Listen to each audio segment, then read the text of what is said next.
It was one of those nights where everything felt off. The kind of night where the wind howls like it's trying to warn you, but you can't figure out what it's warning you from. I was alone in a small cabin in the middle of nowhere, deep in the woods, far away from anyone or anything. The nearest town was miles away, and I had rented the cabin for the weekend, thinking it would be a peaceful escape from the chaos of daily life. What a stupid idea that was. It was late in the evening, and I had just finished a simple dinner.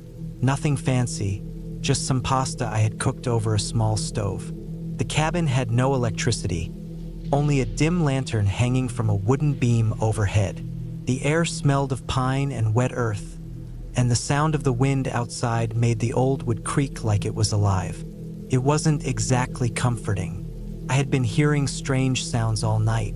It started with small noises, like something scratching against the wooden walls, followed by the sound of twigs snapping outside. I tried to convince myself it was just the wind or maybe an animal, but there was something different about the way the sounds came. They were too deliberate, too steady. It felt like something or someone was out there, watching me. The cabin itself was basic, with only the essentials. A single bed in the corner, a wooden table, and a fireplace where I had made a fire earlier to keep warm. There was a small window next to the door, but the heavy curtains were drawn, and I hadn't bothered to open them. It was cold outside, and the thought of peering out into the darkness didn't appeal to me. The shadows in the forest were thick, and the trees seemed to move in unnatural ways, bending with the wind like they were reaching out for something or someone. As I sat in the dim glow of the lantern, my thoughts began to drift. I had been here for 2 days, and there was something about the cabin that just didn't feel right. Maybe it was the isolation. Maybe it was the way the wind seemed to whisper through the trees, or maybe it was just my imagination getting the best of me. Whatever it was starting to get to me.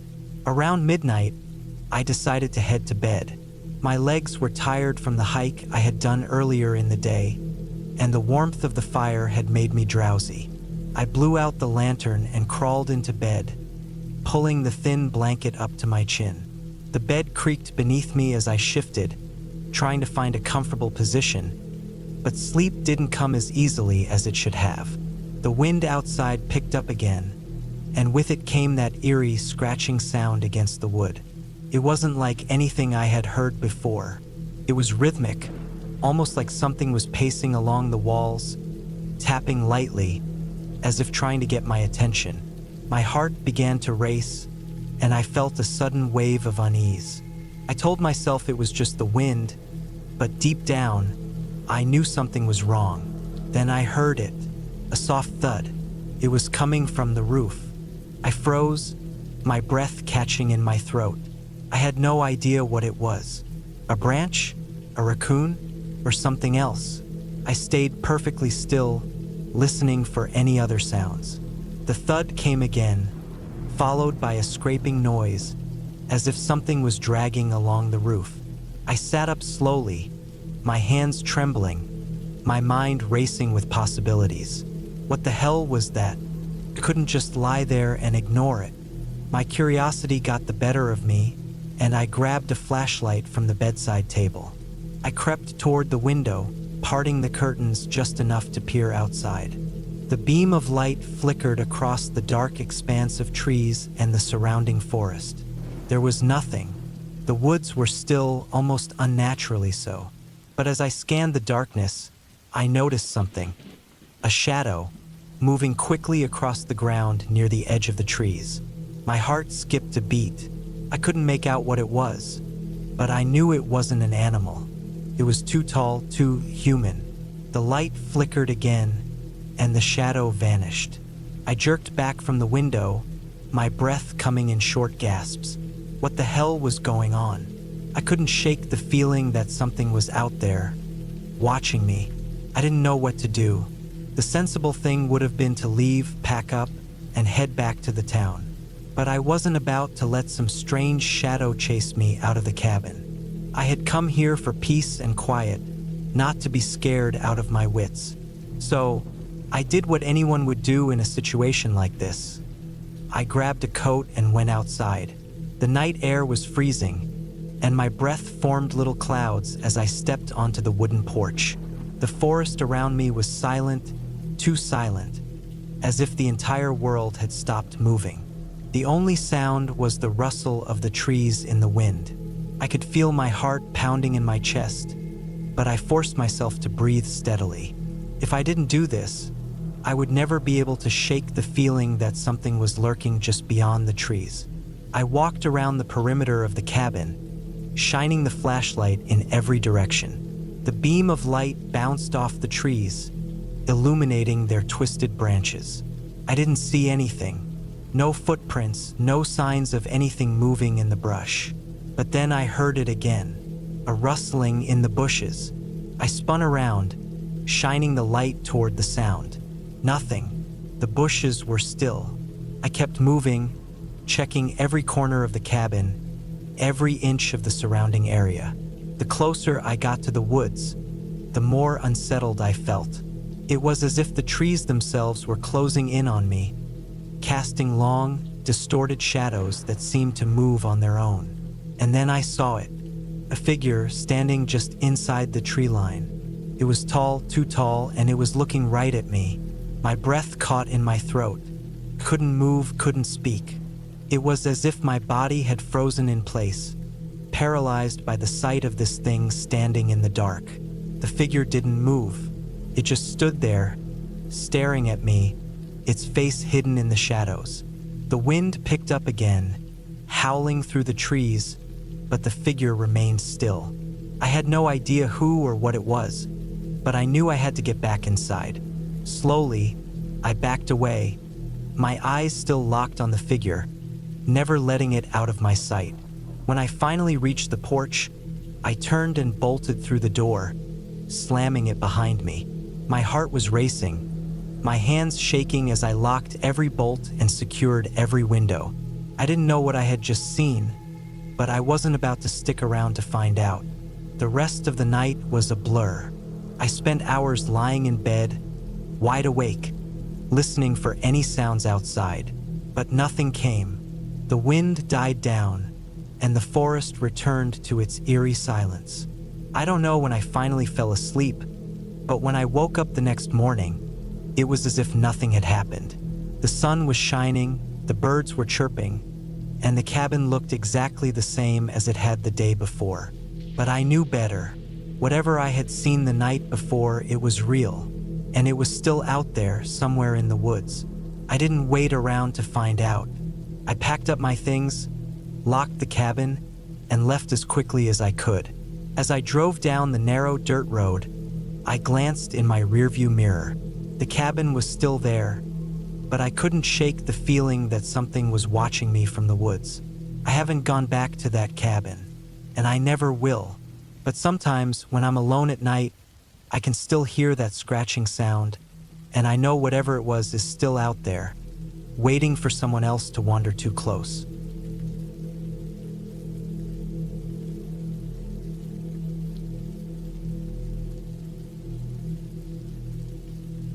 It was early October when I decided to take a break from everything and head out to the old cabin I inherited from my grandfather. The small farm cabin sat on the outskirts of a rural area in northern Maine. It was isolated, surrounded by dense woods on all sides, and far enough from civilization that it seemed like the perfect place to escape for a few days. I wasn't expecting anything unusual to happen. I was simply looking for solitude, a chance to clear my head. I had always known the cabin existed, but I hadn't spent much time there since I was a kid. My grandfather had passed away when I was young, and after his death, the cabin was left empty. The estate was never something I thought about until recently when I found out it was left to me in his will. Now, in my late 20s, the idea of spending time at a place I had so many memories of seemed comforting, even though I didn't know much about the property beyond a few trips to the area as a child. The drive there was longer than I expected. My car had trouble navigating the gravel road that led to the cabin. The further I drove, the more the road turned into an uneven path, surrounded by thick woods. The trees seemed to swallow up the light, the canopy overhead growing dense with each passing mile. The air felt colder the deeper I went. I had packed everything I thought I might need: food, a flashlight, blankets, and a sleeping bag, all ready for what I expected to be a peaceful stay. As I finally reached the cabin, the sight of it standing alone in the middle of nowhere struck me. It wasn't much, just a single-story wooden building with a tin roof that had seen better days. The porch creaked under the weight of the years, and the walls were weathered, cracked, and covered with patches of moss. It was, in some ways, exactly how I remembered it, but at the same time, everything felt different. Felt lonely. I stepped out of the car, stretching my legs and taking in the stillness. The only sound was the rustling of the leaves as a cool breeze swept through the trees. My heart beat faster. I couldn't tell if it was excitement or something else, something unsettling, but I brushed it off. I had plenty of work to do cleaning up the cabin, and once I settled in, I would enjoy my time here. The door creaked loudly as I pushed it open, revealing the musty smell of old wood and dust. The interior was simple: old furniture, a few chairs, a wooden table, and a stone fireplace that looked like it hadn't been used in years. I got to work immediately, cleaning out the dust and cobwebs. The small kitchen still had some old, rusted pots and pans, the fridge long gone cold. It didn't matter. I didn't plan on doing much cooking here, just enough to get by. As the sun dipped below the horizon, I decided to explore the woods surrounding the cabin. I had brought a small hunting knife with me just in case, and I thought it would be good to familiarize myself with the area. The forest was dense, the ground soft with fallen leaves and twigs that crunched beneath my boots. I walked deeper, the eerie quiet surrounding me like a blanket. I hadn't seen another soul in hours, not even a bird or squirrel. It wasn't long before I came across something strange. It was a small clearing, surrounded by tall pines, but what struck me was a large, flat rock in the center. It had been placed there deliberately, almost as if it were meant to be a marker of some kind. The stone was weathered and covered in moss, but there was something about it that unsettled me. I crouched down to inspect it closer. It was almost as though the stone had been placed there to hide something. I reached out, brushing my fingers across the surface, and that's when I noticed the faint carving on the rock. Scratches that looked too deliberate to be random. They seemed to form a pattern, but I couldn't make sense of it. It wasn't any kind of symbol I recognized. My stomach tightened. I quickly stood up, brushing off the feeling of unease that was creeping over me. I told myself it was just an old rock, nothing to worry about. I made my way back to the cabin, feeling a little less at ease than before. As the night fell, I built a fire in the hearth and settled in with some canned food I'd brought. The wind picked up outside, howling through the trees, and the fire crackled loudly in the otherwise quiet cabin. It wasn't long before I began to feel the weight of isolation. The silence was thick, and my thoughts started to get the best of me. Every little creak of the cabin seemed louder in the stillness.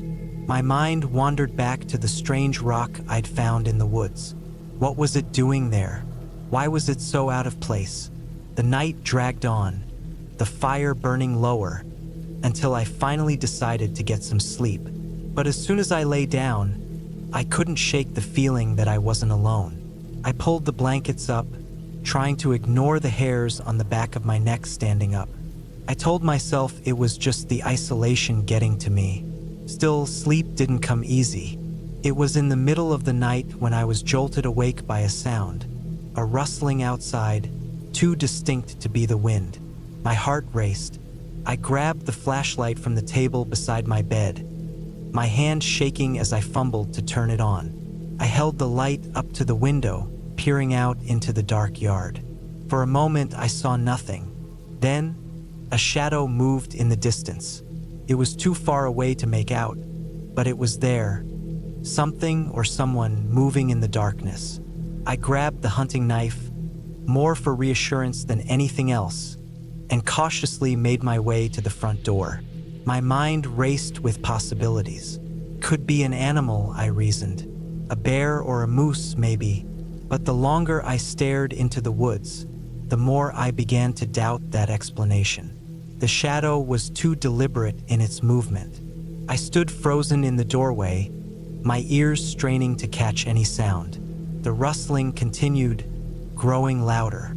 It was as if something was circling the cabin. I moved slowly, cautiously, and positioned myself by the side of the door. My breath quickened, my pulse pounding in my ears. I hadn't even realized I was holding my breath until I exhaled, a sharp, quiet gasp escaping my lips. I stood there for what felt like hours, but in reality, it was only a few minutes before I heard the unmistakable sound of footsteps crunching on the gravel driveway. Someone was coming toward the cabin. A knot formed in my stomach. My first instinct was to run, to get out of there, but I knew the woods were too vast, too dense. I wouldn't make it far before whoever or whatever was out there caught up with me.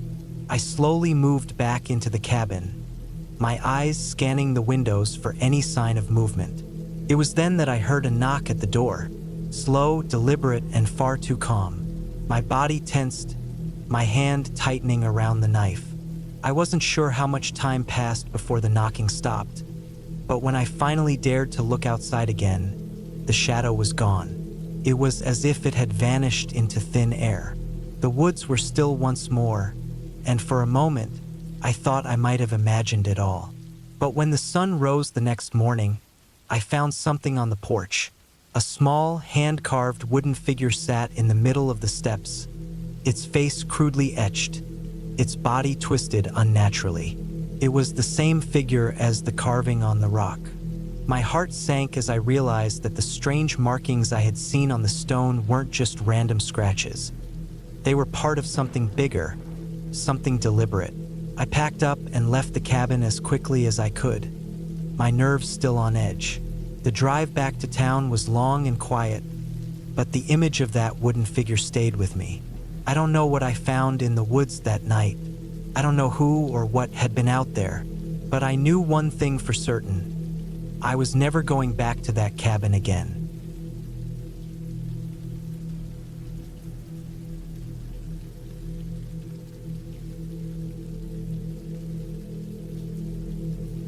My name is Eric. I'm 34 now, but this happened to me when I was 28. It was 2017, late September, and I was between jobs after leaving a maintenance position at a warehouse near Leeds. I needed time to figure myself out. My cousin Felix, who worked for the Forestry Commission, told me about a temporary Firewatch gig out in the Scottish Highlands, southwest of Fort William, near the edge of a stretch of woods called Glenveigh. There was an old Firewatch cabin, isolated, barely used anymore, but still structurally sound. The plan was simple. Stay there for 2 weeks, report any smoke, weather changes, or suspicious activity. Nothing ever happened out there anyway, he told me. I thought it'd be perfect. Solitude, quiet, and nature. I didn't have many people in my life at the time. I'd split with my girlfriend the month before. No kids, no real obligations. Just me and the trees. I packed up the basics, thermal gear, canned food, tools, a burner phone, first aid kit, and drove north in my Honda Civic until the roads gave out. From there, I hiked for 2 hours with a large rucksack on my back, following the rough path Felix had printed out for me. The trail narrowed and twisted through thick brush, then opened to a clearing where the cabin stood, half covered in shadow by the surrounding pines. The cabin was small, single floor, timber walls, tin roof, a wraparound porch barely holding together. Inside, it was simple. Wood stove in the corner, a narrow cot, a rickety desk facing a window, shelves with dust-covered ranger manuals and old maps, and a trapdoor in the floor for a root cellar. It smelled like cedar and mold.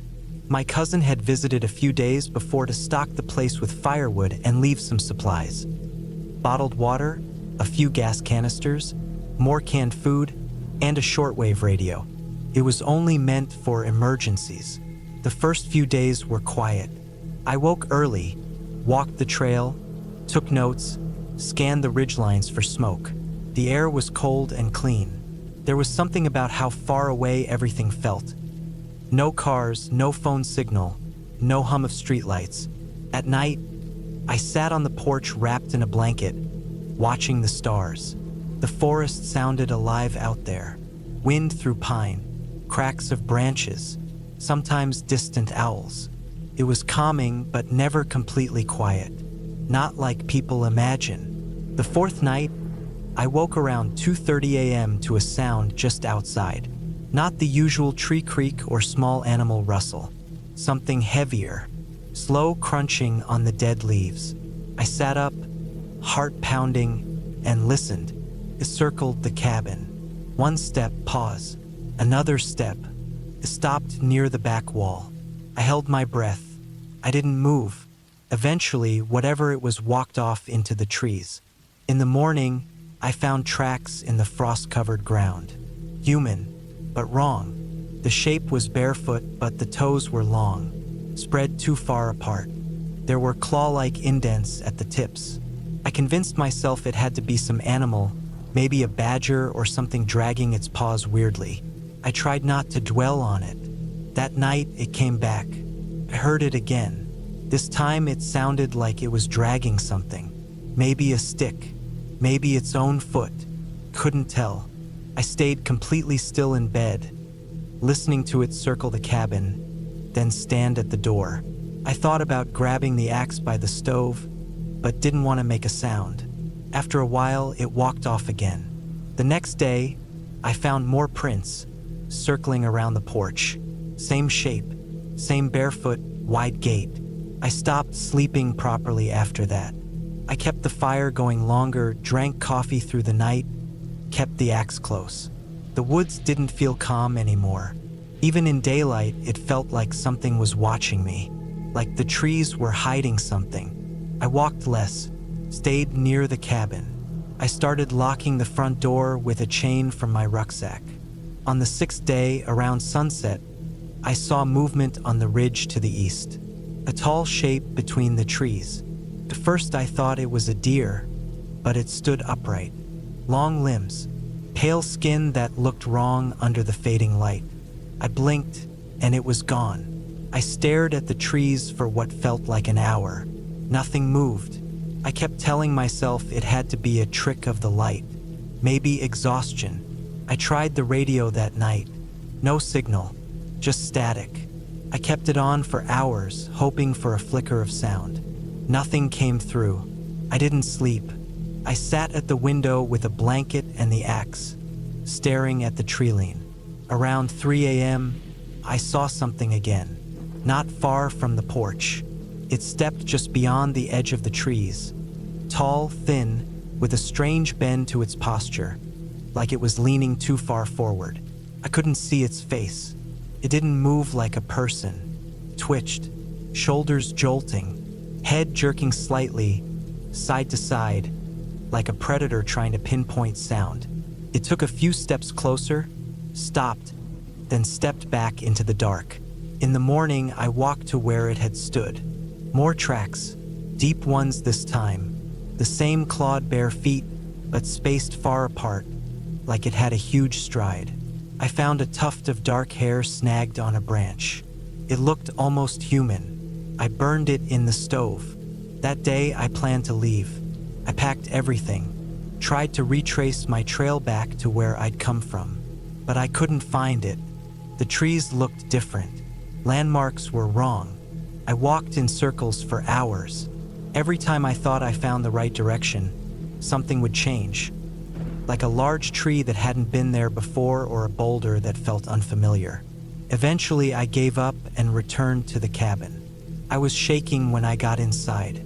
My breath fogged in the cold air, and I couldn't stop thinking I was being herded, like it didn't want me to leave. That night was the worst. The thing came back. I heard it breathing this time. Not loud, not raspy, but deep, slow inhales like someone trying to steady themselves. I watched from the window, crouched low, barely blinking. It stood just beyond the firelight from the stove, its silhouette flickering against the trees. Then it did something I can't explain. It mimicked my voice. It didn't speak, but I heard a sound, like my own cough, a weird dry rasp, then a shuffle, then the exact way I'd cleared my throat earlier. Same timing, same tone, then the way I dragged the chair that morning, scraping sound, pitch perfect. Then the click of the lighter I'd used to spark the stove. It was copying my habits, my sounds. I stayed completely still until the sun rose. When I looked again, it was gone. By now, I'd stopped pretending it was an animal. I didn't know what it was, but I knew it was playing with me, watching me, learning me. On the 10th day, I found the cellar door open. The padlock was twisted off. I hadn't touched it in days. I knelt by the opening, flashlight in hand, and looked down. Nothing but crates, broken jars, and shadows. I shut it and dragged the dresser over it. That night, I barricaded the front door, hammered the windows with planks from the porch. I didn't sleep. I sat in the corner with the axe, eyes burning. Sometime after midnight, I heard it walking on the roof. It moved slowly, testing each step. Boards creaked overhead. I didn't move. Then something slid down the chimney chute, stopped halfway, then climbed back up. I didn't even know that was possible. Around 4 a.m., it slammed against the wall by my cot. Just once. The whole cabin shook. Then nothing. The 11th day, I found symbols carved into a tree near the outhouse. Crude shapes, maybe made with a claw or rock. Not letters, just strange, spiraled markings. They weren't there before. I stopped going outside after that. The 12th night, I heard my own voice again. This time it wasn't sounds, it was a word. My name, whispered low from just outside the boarded window. Eric, once, then silence, then, let me in. Same tone I'd used once during a voice memo to Felix. It had somehow memorized that. It knew how I sounded. I didn't break. I stayed inside, but I didn't sleep anymore. On the final morning, day 14, I woke to silence. No birds. No wind. Nothing. I opened the door slowly. A path had been cleared, fresh dirt trail through the trees, direct and straight. It hadn't been there before. It led away from the cabin into the forest. I didn't want to follow it, but I knew if I didn't, I'd die in that cabin. Or worse, whatever was out there would eventually get inside. So I walked.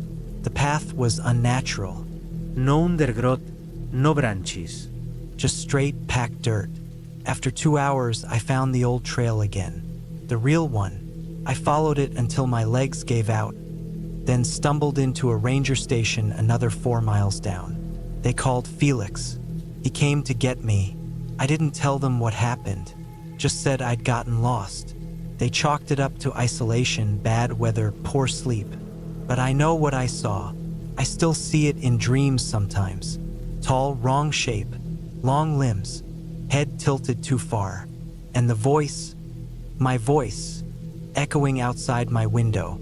Felix told me later, over a beer, that they tore the cabin down. Said someone else had gone missing near there a few years back. They thought it was wolves, maybe exposure. But I saw the look on his face. He knew more than he was letting on. I haven't been in the woods since. I moved to a city. I work in IT now. Still keep the axe from the cabin in my closet.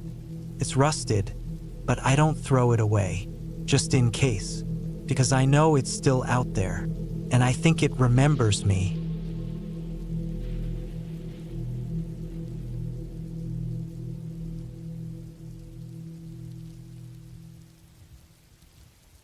It had been a long time since I'd been out in the woods alone, and the cabin, well, it wasn't exactly a cabin, more of a small shack, had always been a reminder of simpler times.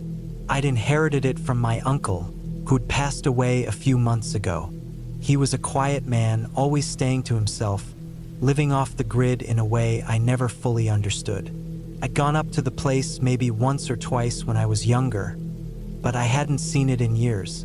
To me, it was a relic from my past, a way to escape the noise of the city, a place to clear my head. That was the plan, at least. The drive up was longer than I remembered, the road winding through dense trees, their branches like thick arms trying to reach over the car.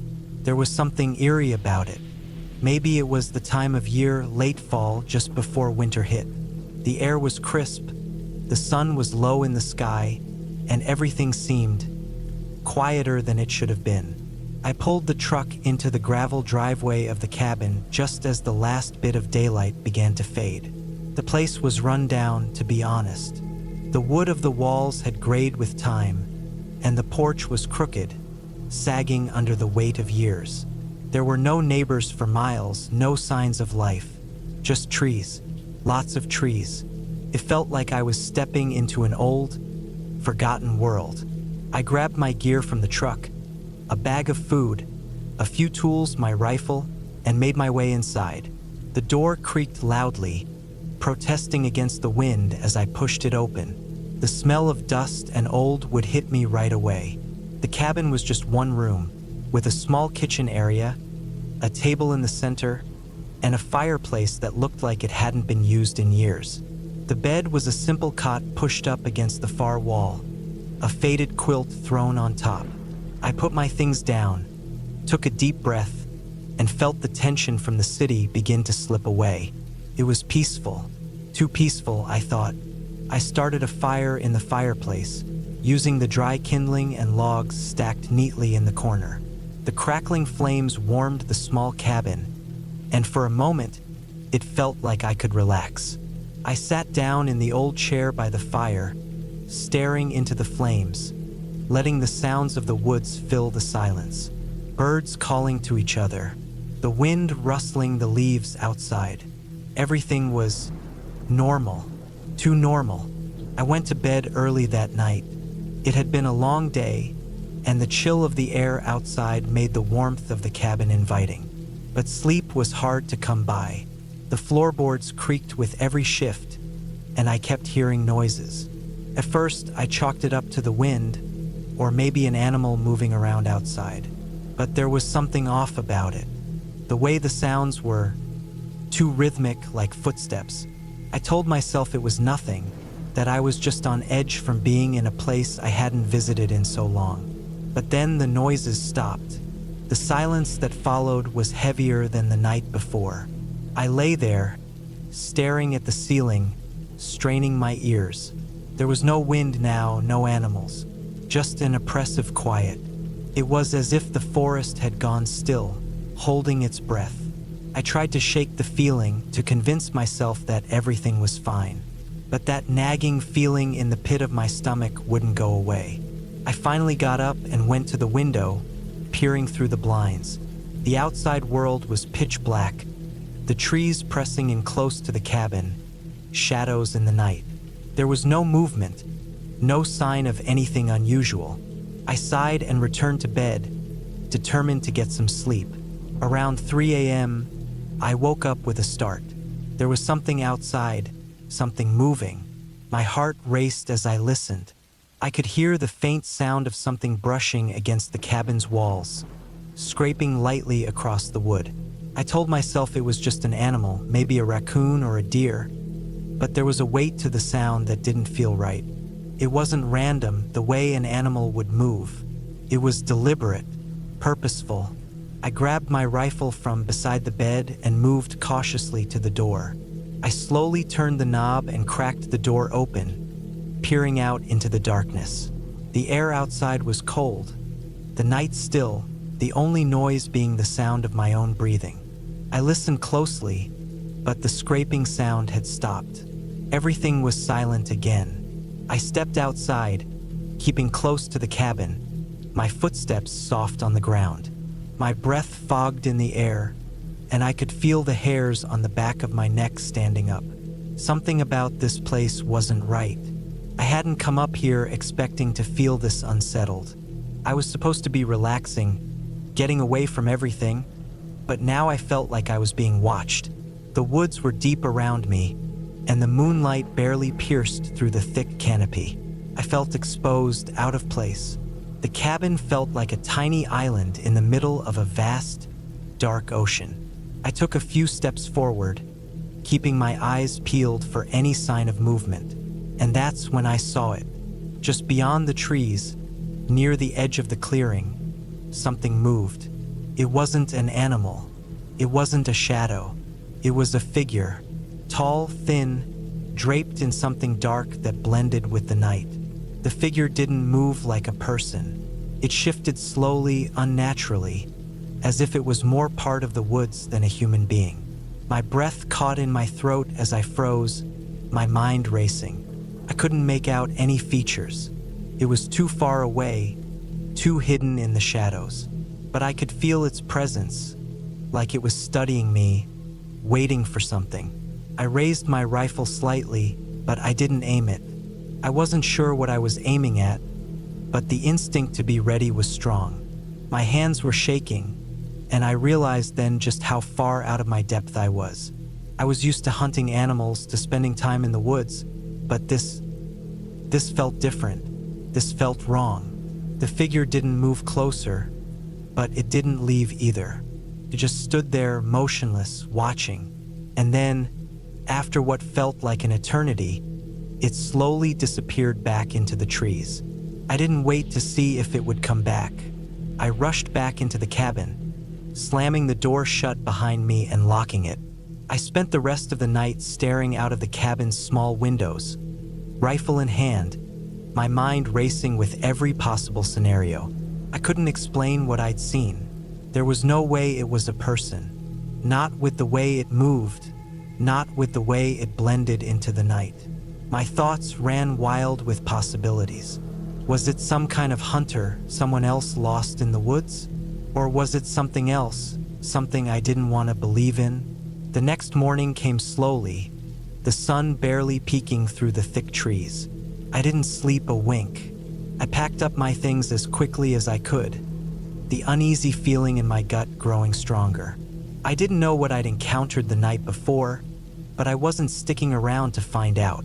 As I drove away from the cabin, heading back toward the city, I couldn't shake the feeling that something had been watching me the entire time. Something that wasn't human. Something that had been waiting, just beyond the trees, waiting for me to make a mistake. But I'd learned my lesson. I wasn't going back to that cabin again. Some places weren't meant to be revisited, no matter how much you thought you were prepared for them.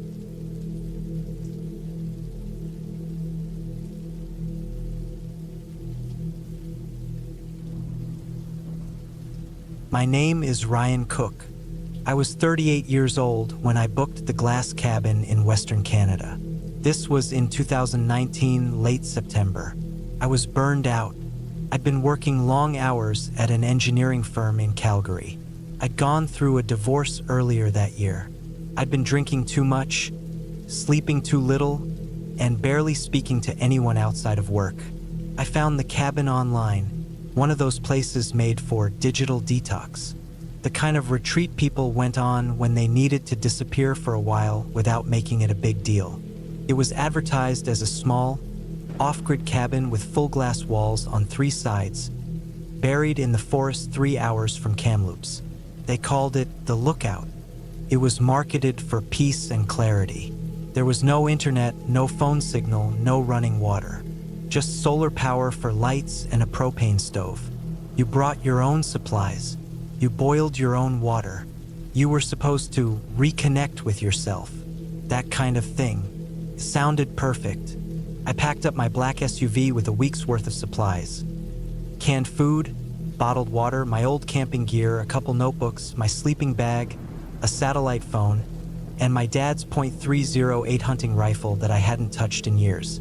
I wasn't planning to hunt, but something about being that far from civilization made me feel better with it in the truck. The place was remote, and the ad warned about bears and coyotes. I left Calgary early in the morning and drove all day, past the familiar highways and into the twisting dirt roads that turned into long trails carved through the woods. Eventually, I reached the clearing with the small wooden sign that read, "The Lookout, Cabin 3." I parked my SUV at the edge of the forest and hiked 20 minutes with my gear through dense trees until I saw it. The glass cabin was something out of a magazine. It stood in a clearing with nothing around it for maybe 100 meters. The frame was metal and dark wood, and the 3 walls were full-height glass, with blackout curtains pulled to one side. It looked like a modern sculpture dropped into the forest. You could see straight through it. The view behind it was a steep drop-off into a wooded valley. No other cabins. No people. No noise. I let out a long breath. I hadn't felt that kind of silence in years. Inside, it was small but clean. A bed with a thick duvet, a compact kitchen with a gas burner, and a small bathroom with a compost toilet. A wood stove in the corner. They'd left some chopped wood and matches stacked by the door. There was a journal on the table from other guests. Most of the entries talked about peace, solitude, watching deer, hearing birds. Some people wrote about dreams or meditation. A few mentioned being startled by animals walking near the glass at night. I didn't think much of that. The first day I just unpacked, boiled some water, made a simple dinner, and sat by the glass wall, watching the trees go dark as the sun set. The colors were unbelievable. Deep orange and pink in the sky, and everything reflecting off the glass around me. I felt like I was inside a snow globe. I pulled the curtains before bed, more out of habit than fear. That night, I didn't sleep much. I kept waking up. The silence was strange. At home, there's always some kind of sound, the hum of the fridge, the traffic outside, the neighbor's dog. Out here, when it was quiet, it was too quiet. The only thing I could hear was my own breathing. I started hearing small things after midnight. Light cracks in the woods. Not constant, just the occasional sound of something shifting weight on a branch or crunching a twig. It didn't sound big, probably raccoons or deer, but I kept reaching over for the flashlight beside the bed and staring at the curtains like a kid afraid of the dark. I told myself it was just new surroundings. The second day was easier. I hiked for a few hours, scribbled in my notebook, made coffee on the burner, sat on a log, and watched a group of crows circle overhead. No one around. No trals. No other signs of people. Just trees and sky and the sound of wind pushing through the tops of the pines. That night was colder. I got the wood stove going before bed and layered up.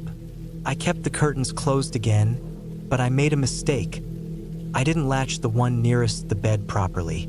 Around 2 a.m., I woke up freezing, and when I opened my eyes, I realized the curtain had slid open slightly from the draft. There was nothing there, just the black of the woods.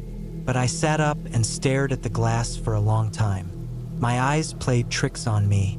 Felt like something was there, just outside the light from the cabin. Something standing still, not moving. Eventually, I convinced myself it was the reflection of the wood stove flames on the glass. I shut the curtain and went back to bed. The next morning, I checked outside. Just frost on the grass. No tracks. No signs of animals. No sign of anyone. I told myself I was being dramatic. On the 4th day, I found something odd when I came back from my hike. Near the edge of the clearing, about 30 feet from the cabin, I saw a pile of small stones, stacked into a neat little tower, no more than a foot high, balanced perfectly, like a cairn. I hadn't seen it the day before. I stared at it for a while. It didn't look natural, too deliberate, but people did that sort of thing. Hikers marked trails. Maybe someone else had come through.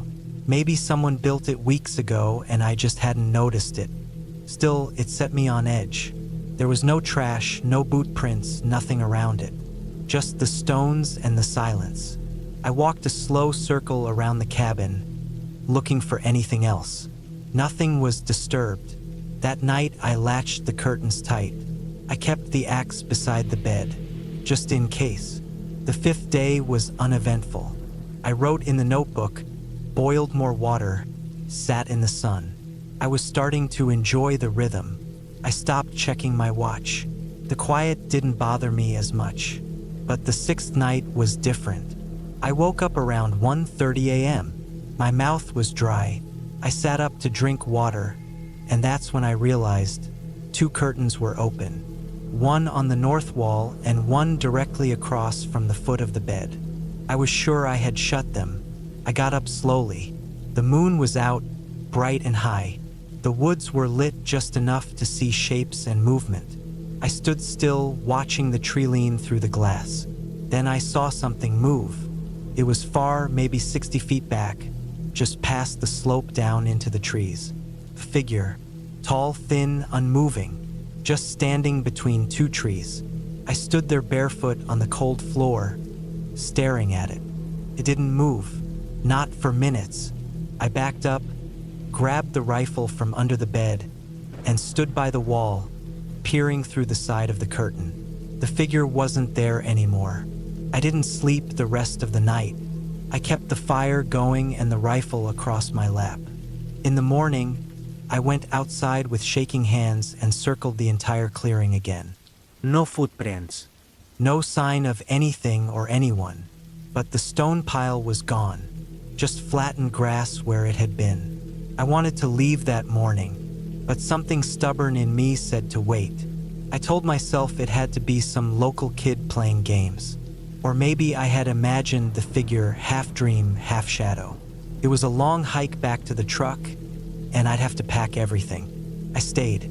That evening, I kept the rifle close. I cooked by the stove. I sat with my back to the solid wall, watching the glass.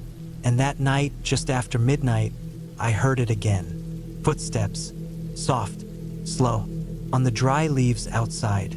I turned off the stove light. I stood by the side wall, hidden by the curtain, rifle in hand. There was someone outside. I could see a shape now just at the edge of the trees. They weren't moving, just standing, watching the cabin. No light, no phone. No flashlight. Just a person watching. I waited. They moved again after maybe 5 minutes, around the clearing, quiet, circling the glass walls. I followed them from inside, careful not to make a sound. I didn't open the door. I didn't say anything. I didn't sleep. They disappeared just before dawn. When the sun rose, I stepped out shaking, ready to confront whoever it was. But there were no footprints, not even mine from the day before. The ground was too dry. No sign they had been there at all. That was the last day I stayed. I packed up fast. I left most of the firewood, some of the canned food, and didn't even fold my sleeping bag. I hiked fast through the woods, checking over my shoulder every few minutes. The trees looked different. The air felt heavier, like it was pressing against my ears. When I reached my SUV, there was something on the windshield, a single smooth stone, balanced upright. I drove straight out of there, 10 hours without stopping, all the way back to Calgary. I didn't sleep for 2 days. It's been 5 years since then. I never went back. I reported it to the company that rented the cabin. They said no one else was booked nearby. They said they'd look into it. The website for the lookout shut down a few months later. I still don't know who it was. Person? Someone living out there? A squatter? A hunter? Someone watching the cabins for fun? I never saw their face. I never heard a voice. Just the shape, the silence, the stones. All I know is this: when I think about going into the woods now, even for a short hike, I still feel it. That silence. That sense that someone is watching you from just past the tree line. That feeling hasn't gone away.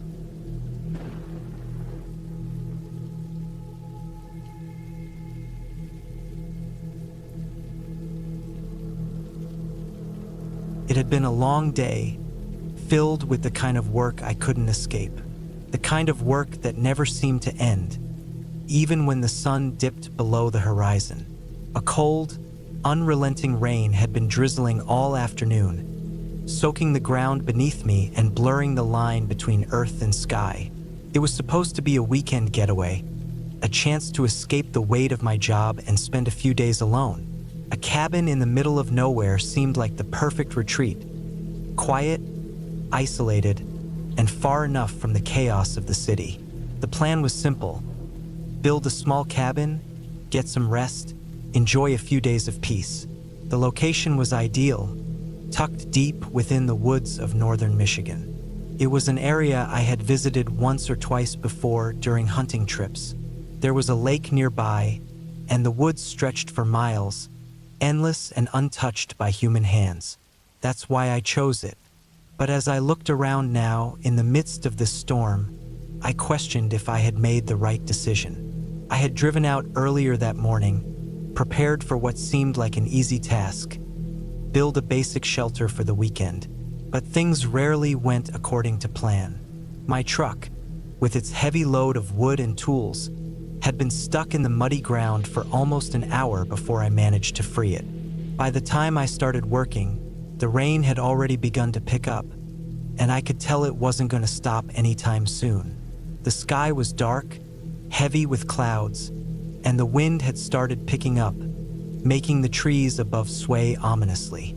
I worked through the afternoon, doing what I could to get the cabin's frame together. It wasn't much, a small one-room structure, but the weather had other plans.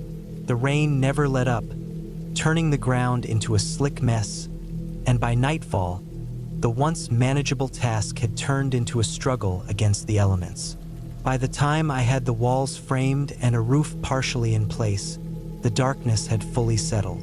The storm raged outside, and the wind howled through the trees, making it sound like the forest itself was alive, moving, watching. I could hear branches snapping in the distance, and I hoped they were just falling limbs, though a small part of me feared something more sinister. I wasn't accustomed to being alone in such conditions. I had spent plenty of time camping and hiking in places like this, but never in the midst of a storm this intense. The cabin, even unfinished, provided some shelter, but it wasn't much. The cold seeped in through the cracks in the walls, and the constant sound of rain battering the roof made it hard to focus. I had a small fire going inside, just enough to take the chill off, but it wasn't nearly enough to drown out the sounds outside. There was a part of me that wanted to turn back, to drive out of the woods and find somewhere more comfortable. But I knew that wasn't an option. The truck wouldn't start in this weather, and I had no other means of transportation. I had come here to finish what I started, to finish building this cabin, and the only way out was through. I settled in for the night, trying to rest. The bed I'd set up was basic, nothing more than a simple cot with a few blankets, but it was enough to keep me off the cold ground. Despite my exhaustion, sleep didn't come easily. Every time I closed my eyes, I could hear the sound of the rain intensifying, the wind growing stronger, rattling the wood of the cabin as if trying to tear it down. The storm was relentless, and so was my own mind. It wandered, racing with thoughts of what could go wrong. At some point, I drifted off into a light sleep, the kind where you never truly rest, where you're always half awake, half aware of your surroundings. The cabin groaned under the pressure of the wind, and I could hear the occasional rustle outside, like something moving through the underbrush. I tried to brush it off, telling myself it was just the storm, but there was something different about this sound. Something off. It didn't feel like just wind or branches. It was deliberate, too rhythmic, too calculated. I sat up, my heart pounding in my chest, listening. The sound continued, growing nearer. I could feel the hairs on the back of my neck stand up. It was as if someone or something was out there, moving around in the rain. I grabbed the flashlight, shining it through the cracks in the walls, trying to catch a glimpse of whatever it was. But the storm was too heavy, the rain blurring everything. The sound stopped. Silence. I couldn't shake the feeling that I wasn't alone. A cold sweat broke out across my forehead, and my pulse quickened. I tried to rationalize it. Could have been an animal, maybe a deer or a bear. but I knew deep down that it wasn't. It wasn't the kind of noise an animal would make. I spent the next few hours staring at the door, my mind racing, listening for any sign of movement. The storm continued, the wind still howling through the trees, but I couldn't shake the feeling that something was out there, watching, waiting. Eventually, exhaustion took over, and I managed to fall into a fitful sleep, but it wasn't peaceful. I awoke to the sound of something scratching against the cabin wall. It was slow at first, methodical, like someone or something was running their fingers along the wood. The noise was faint, but unmistakable. I held my breath, straining to listen. It stopped for a moment, and then started again, this time louder, more forceful. I leapt out of bed, my heart pounding in my chest. I grabbed the flashlight, shining it toward the wall, but all I could see was the shifting shadows from the trees outside. The rain was still coming down in sheets, but the noise outside was different now, more erratic, like someone was pacing back and forth. I stood there, frozen, my breath shallow, wondering if I was just losing my mind. But something deep inside me told me to check, to see what was out there. I crept toward the door, careful not to make a sound, my fingers trembling as I gripped the handle. I had no idea what I was about to find. The world outside was a blur of rain and wind, but I could make out vague shapes moving through the trees. I didn't know what they were, but I knew they weren't animals. The scratching sound returned, louder now, as if it were right outside the door. I took a deep breath, swung the door open, and stepped outside. The storm hit me like a wall. The rain was coming down so hard that it felt like being hit by tiny needles. The wind cut through my clothes, chilling me to the bone. I shone the flashlight around, scanning the area. The trees were bending in the wind, their branches creaking, but there was no sign of movement, no sign of whatever had been making that sound. For a moment I felt foolish, but then I heard it again, a soft, almost imperceptible rustling from the bushes near the edge of the clearing. I turned, my eyes wide, but when I shone the flashlight toward the noise, nothing was there, just the rain, just the wind. But as I stood there, heart racing, I realized something. I wasn't alone in the woods anymore. The feeling of being watched never left me, even when I returned to the cabin and locked the door behind me. I couldn't shake the images of the trees swaying in the wind, the feeling of something or someone lurking just out of sight. I didn't know what it was, but I knew I wasn't going to sleep until the storm passed. And I didn't know how long that would be. The hours dragged on. The storm kept up its relentless assault, and I kept my eyes glued to the door, the windows, every creak and groan of the cabin setting my nerves on edge. I thought about leaving, driving back into town, but the roads were a mess, the storm too fierce to even think about making the drive. And honestly, I didn't know if I could handle being out in the woods any longer than I already had. Finally, as the hours passed, I could feel the storm begin to ease. The wind died down, and the rain lightened to a drizzle. I ventured outside again, this time with a sense of caution, but the clearing around the cabin seemed unchanged. Nothing moved. The woods were still eerily so. It wasn't until the storm fully passed, and the sun began to rise, that I finally felt some semblance of peace. The trees were soaked, the ground muddy, but there was a calm now, an unsettling calm. I stayed in that cabin for the next few days, finishing what I had come to do. But the experience stayed with me. I never saw whoever, or whatever, had been outside, but I couldn't shake the feeling that something had been watching me.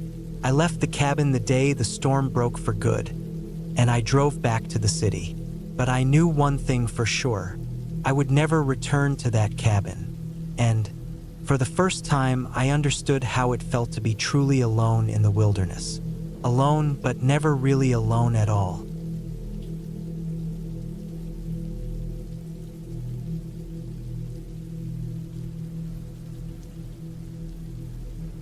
It was late October in 2017 when I took a break from everything and drove up north to a small, rented cabin just outside Rothbury in Northumberland. I had just turned 33 and things weren't going great for me that year. My job at a small engineering firm had been dragging me down, and my girlfriend of 2 years had left me 3 months earlier. I needed a proper reset, away from screens, city noise, and people. I wanted to breathe in cold air, take walks, cook simple food, and sleep deeply. I found the cabin on a small rental site, one of those off-grid ones, tucked away down a single-lane road surrounded by pine and birch. The listing was old-fashioned. No luxury premises. It was called Highfell Lodge, and the photos showed an aging timber structure with moss on the roof and a sagging porch. The ad mentioned there was no Wi-Fi or television, just solar panels for basic electricity, a log burner, and a propane stove. That sounded perfect to me. I arrived on a gray Monday afternoon. The drive had taken longer than planned, some roadworks and a detour through Morpeth. So by the time I parked in the gravel patch off the forest road, the light was already draining from the sky. The place was exactly how I imagined it, maybe even better. It was silent, not quiet, silent. That thick kind of quiet where even the birds don't seem to bother you. The air was cold and carried that damp woodland smell of soil, pine sap, and decay. The trees surrounded the cabin so tightly I could barely see more than 20 feet through them. I unloaded my bags quickly. Mostly books, tinned food, a gas lantern, a couple of jumpers, and a crate of bottled water. I locked the car, threw the keys in my coat pocket, and stepped up onto the porch. The cabin creaked as I walked in. The inside smelled like wood smoke and old books. There was a small sitting area with a wood-burning stove in one corner, a low table with some old magazines, and a couch that looked like it had been there since the 80s. The bedroom was just through an archway, one window, one bed, one cupboard. The bathroom had a compost toilet and a basin with a hand pump for water from a nearby well. No shower, no modern plumbing. I lit the stove and got a fire going using the stack of dry wood from the porch. It took me a few tries, but soon the crackle of burning logs filled the cabin, and the warmth spread slowly. That first evening, I ate cold stew from a tin, read a chapter from a novel, and sat with a blanket over my legs until the fire died down. I slept better that night than I had in months. The next few days were exactly what I needed. Long walks on the forest trails, cups of tea, quiet mornings with just the sounds of trees swaying or rain on the roof. I saw barely any wildlife beyond a few squirrels and one fox on the second night. I didn't check my phone once. There was no signal anyway, but things started to shift around the fourth day. Thursday, the weather had turned colder, with sleet in the morning and strong wind by late afternoon. I'd been hiking down a muddy track that looped along the side of a hill, and I got back to the cabin just before dark. My boots were soaked, and my jacket was heavy with moisture. I tossed them by the door and lit the stove again. I remember feeling strange that evening. Not scared, just unsettled. I couldn't pin down why. The air inside felt heavier. It wasn't just the weather. I kept glancing at the window, not like I thought someone was out there, more like I was expecting something. By the time I turned in, the wind was howling through the trees, and the walls of the cabin moaned in protest. I didn't sleep well. I woke up sometime after midnight, sweating despite the cold, and I had this feeling like someone was watching me. It wasn't a nightmare, nothing dramatic, just that gut-level feeling of not being alone.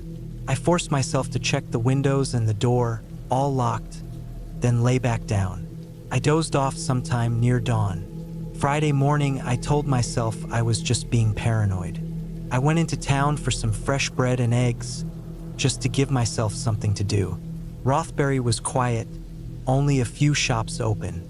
I stayed maybe 2 hours before heading back. I took the long road back through a different trail, one that curved near the edge of a steep embankment above the cabin. From up there, I could see the roof of Highfell Lodge below. Nothing looked out of place. That night, I didn't light the fire. I kept the lantern on low and sat with a blanket around me. I felt on edge again, like I was waiting for something I couldn't explain. The trees around the cabin creaked louder than before, and I kept glancing at the window, especially the one near the kitchen sink. It faced the rear woods, where the trees stood closer, darker. At around 10:30 that night, I was brushing my teeth with a cup of well water when I saw something move at the kitchen window. Just a flicker, a shape. I froze. My mind told me it was just a trick of the light, but I stood still, toothbrush in hand, and stared. And then I saw her, a woman, just standing there, on the other side of the window, barely a meter from me. Her face was pale and long, her hair thin and wet, clinging to the sides of her face. She looked older, late 50s maybe, but there was something off about her expression. She wasn't shocked. She wasn't trying to scare me. She just stood there, watching. My stomach turned cold. I didn't move. She didn't blink. I slowly backed away until the window was out of sight. Then I went straight to the front door and checked the lock again. Still shut. Every part of me wanted to run, but the woods were pitch black, and the idea of sprinting through them in that state felt worse. I stayed up all night, sitting on the couch with the fireplace tools beside me. I didn't hear her knock. I didn't hear her walk away. I just never saw her again that night. By sunrise, I convinced myself I had imagined it. Maybe a dream or sleepwalking. But I didn't believe that. Not really. Saturday, I packed. I didn't even finish breakfast. I didn't call anyone. I just threw everything into the boot of the car and planned to leave by 10 a.m. But when I turned the ignition, the engine wouldn't start. Dead. No click, no turnover. I tried again. Nothing. I popped the hood and stared at it. Not that I knew what I was looking for. I checked the battery terminals, tapped them, tried again. Still nothing. The car was just dead. No reason. I should have walked to town right then. It would have taken me 4 hours, maybe more. But I told myself I could wait one more night and try again in the morning. Maybe the battery was just cold. Maybe I'd left a light on and drained it. I hated that decision almost as soon as I made it. I kept every curtain closed that evening. I didn't go near the kitchen window. I made a small fire, enough to keep warm but not enough to cast light into the woods. I tried to read, but my eyes kept drifting toward the sound of the wind, or what I thought was the wind. Then, at around 11 o'clock, I heard a noise, not from the woods inside the cabin. A faint, slow creak, like weight shifting on a floorboard. My heart stopped. I turned off the lantern and stood still. The fire cast weak light across the room. I could see the archway into the bedroom, the coat hanging by the door. Nothing moved, but the sound came again. Another floorboard. Closer. I picked up the fireplace poker and stepped slowly toward the hallway. Every hair on my neck stood up. I couldn't breathe properly. I reached the bedroom door and pushed it open with the tip of the poker. The room was empty, but the window was open. Just a crack, but it had definitely been shut. I stood there for what felt like 10 minutes. I didn't hear anything outside. No wind, no leaves moving, just silence. I closed and latched the window, shoved a chair under the handle, and went back into the living room. I didn't sleep. I sat with the poker in my hand, listening, waiting. At some point just before dawn, I must have nodded off. I woke up with the pale gray light of morning bleeding in through the curtains. I rushed outside and tried the car again. Still dead. This time I left the cabin. I took only my coat, the poker, and a bottle of water and started walking toward the main road. I didn't lock the door. I didn't look back. It took me 3 hours to reach a small petrol station on the edge of Rothbury. I told the man working there that my car had broken down, and he let me use the phone to call for a tow. I didn't tell him anything else. I didn't mention the woman. I didn't mention the noises, The mechanic came an hour later. When we got back to the cabin, the car started on the first try. I didn't say anything. I just thanked him, drove to the nearest hotel, and booked a room for the night. I didn't sleep there either. The next day, I drove back to Leeds. I never reported what I saw. Who would believe me? There were no broken windows, no signs of a break-in. I didn't have proof she was real, but I know what I saw. A few weeks later, I went back on the rental website out of curiosity. Highfell Lodge wasn't listed anymore. I tried to find the owner's name. I even searched property records. The only result I ever found was a record of a fire on that same patch of land in 1996. A woman in her 50s had been living there alone. No family, no friends. Her cabin had burned down after a suspected gas leak. They never found her body. I don't think it was her. I don't believe in that stuff. But I know there was a woman outside my window, and she wasn't supposed to be there.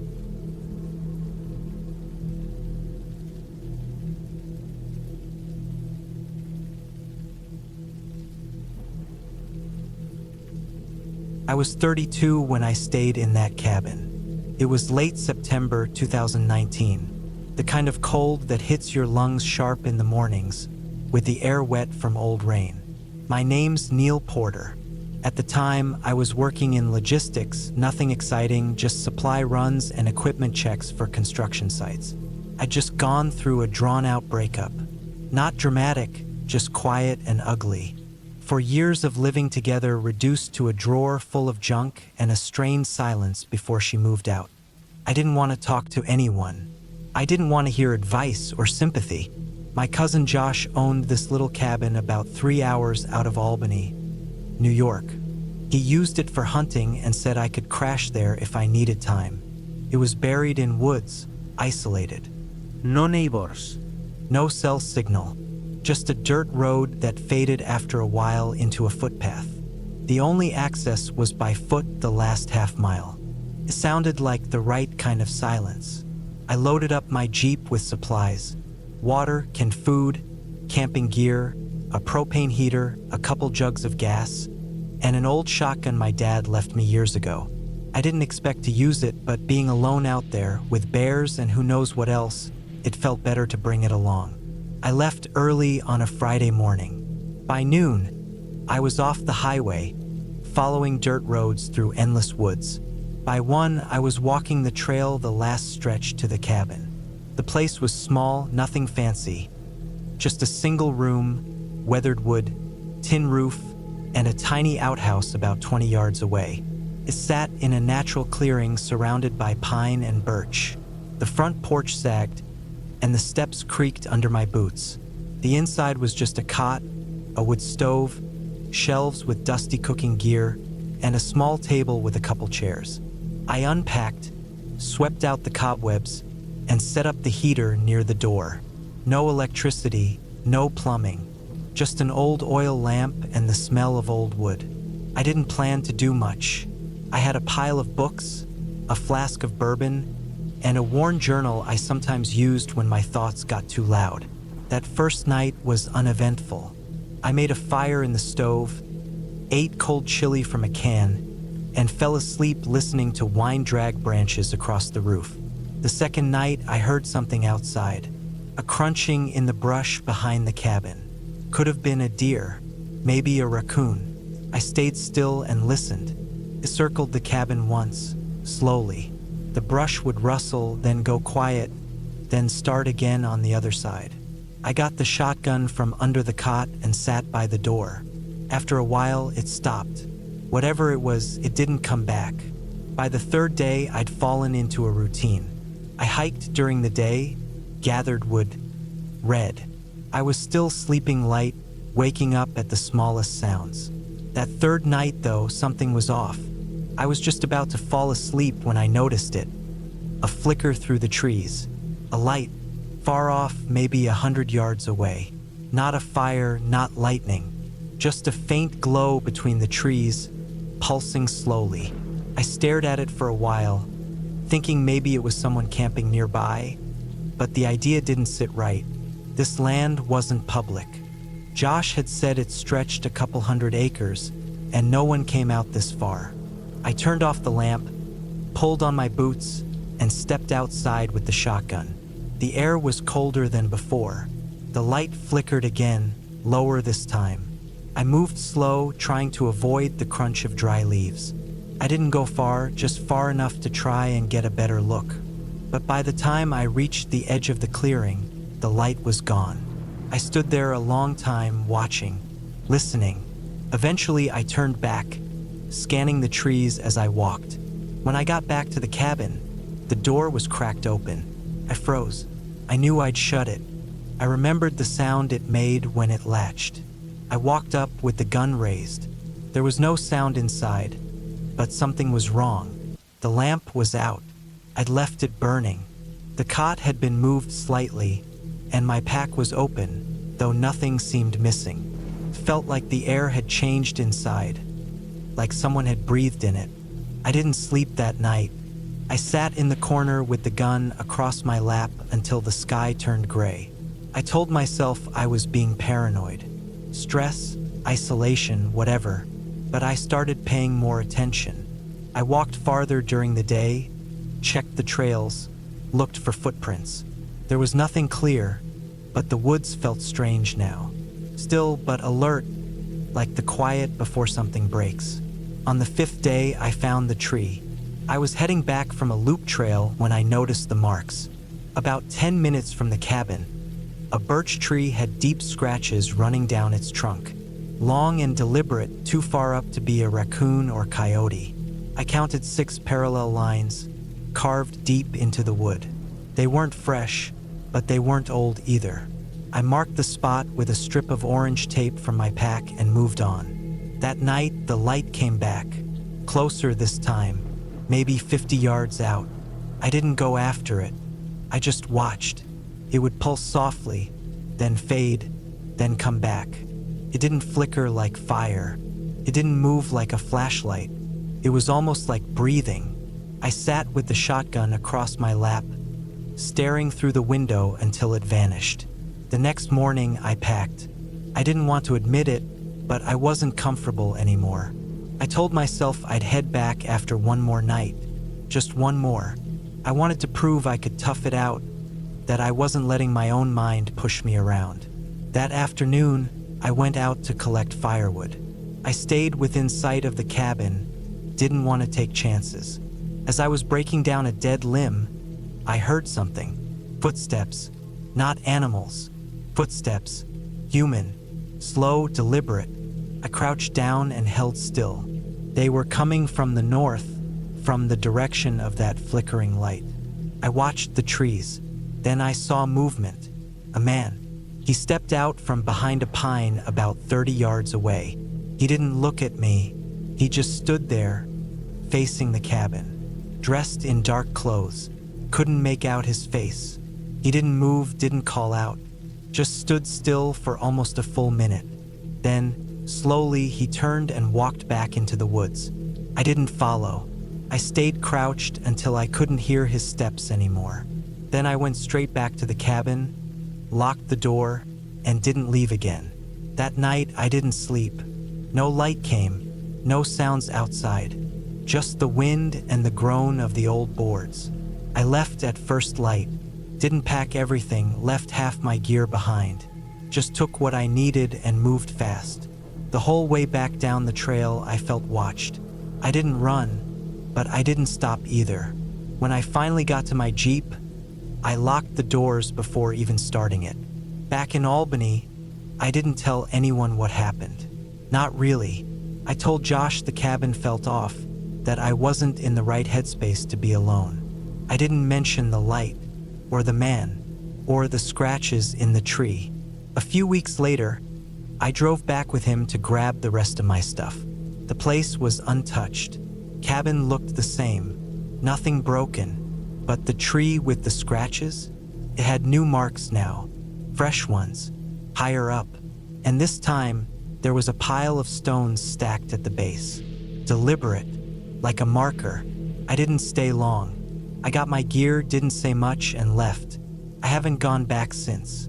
I've looked into the area, asked around, tried to see if anyone had similar experiences out there. Nothing. The land's private. No records of other cabins. No hikers. No missing persons. But something's out there. Something that doesn't want to be seen, but doesn't care if you know it's there. I don't know what the light was. I don't know who that man was. But I know he saw me, and I know I wasn't meant to be out there. It's been years now. I still dream about that cabin sometimes. About the flickering light through the trees.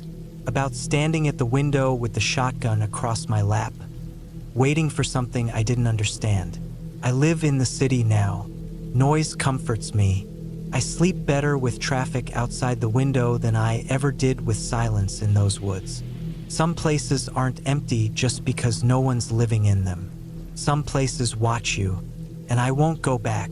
Not ever.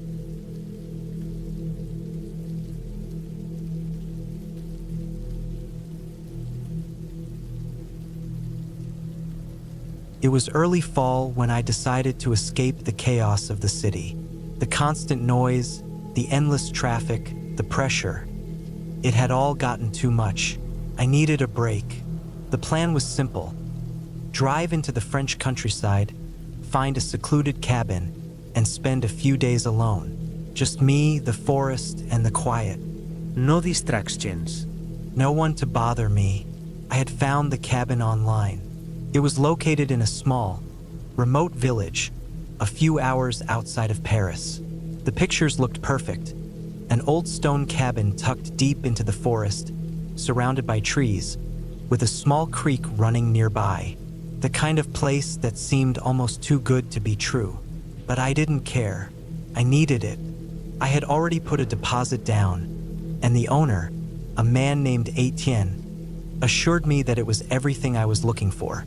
I packed my car with some essentials, clothes, food, a few books, and a couple of bottles of wine. I made the long drive, the roads growing narrower and less traveled as I went, the landscape changing from urban sprawl to vast stretches of forests and fields. The air was crisp, the trees turning various shades of yellow and orange as autumn began to settle in. The journey was peaceful, just what I needed. When I arrived at the cabin, I couldn't help but feel a sense of relief. It was exactly as described, old, rustic, and tucked away from the world. The stone walls had a worn look to them, but the roof was intact, and the wooden windows looked sturdy.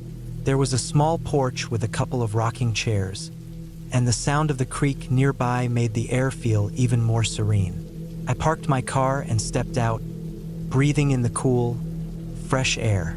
Etienne wasn't there to greet me in person, but he had left the keys in the small lockbox near the front door. He told me to just let myself in and make myself at home. The inside was just as charming as the outside old wooden beams across the ceiling, a stone fireplace in the living room, and a large, cozy-looking sofa facing the fire. The kitchen was small but well-equipped, and there was a little dining nook by the window. Everything was simple but perfect. I could already feel the stress from the city slipping away.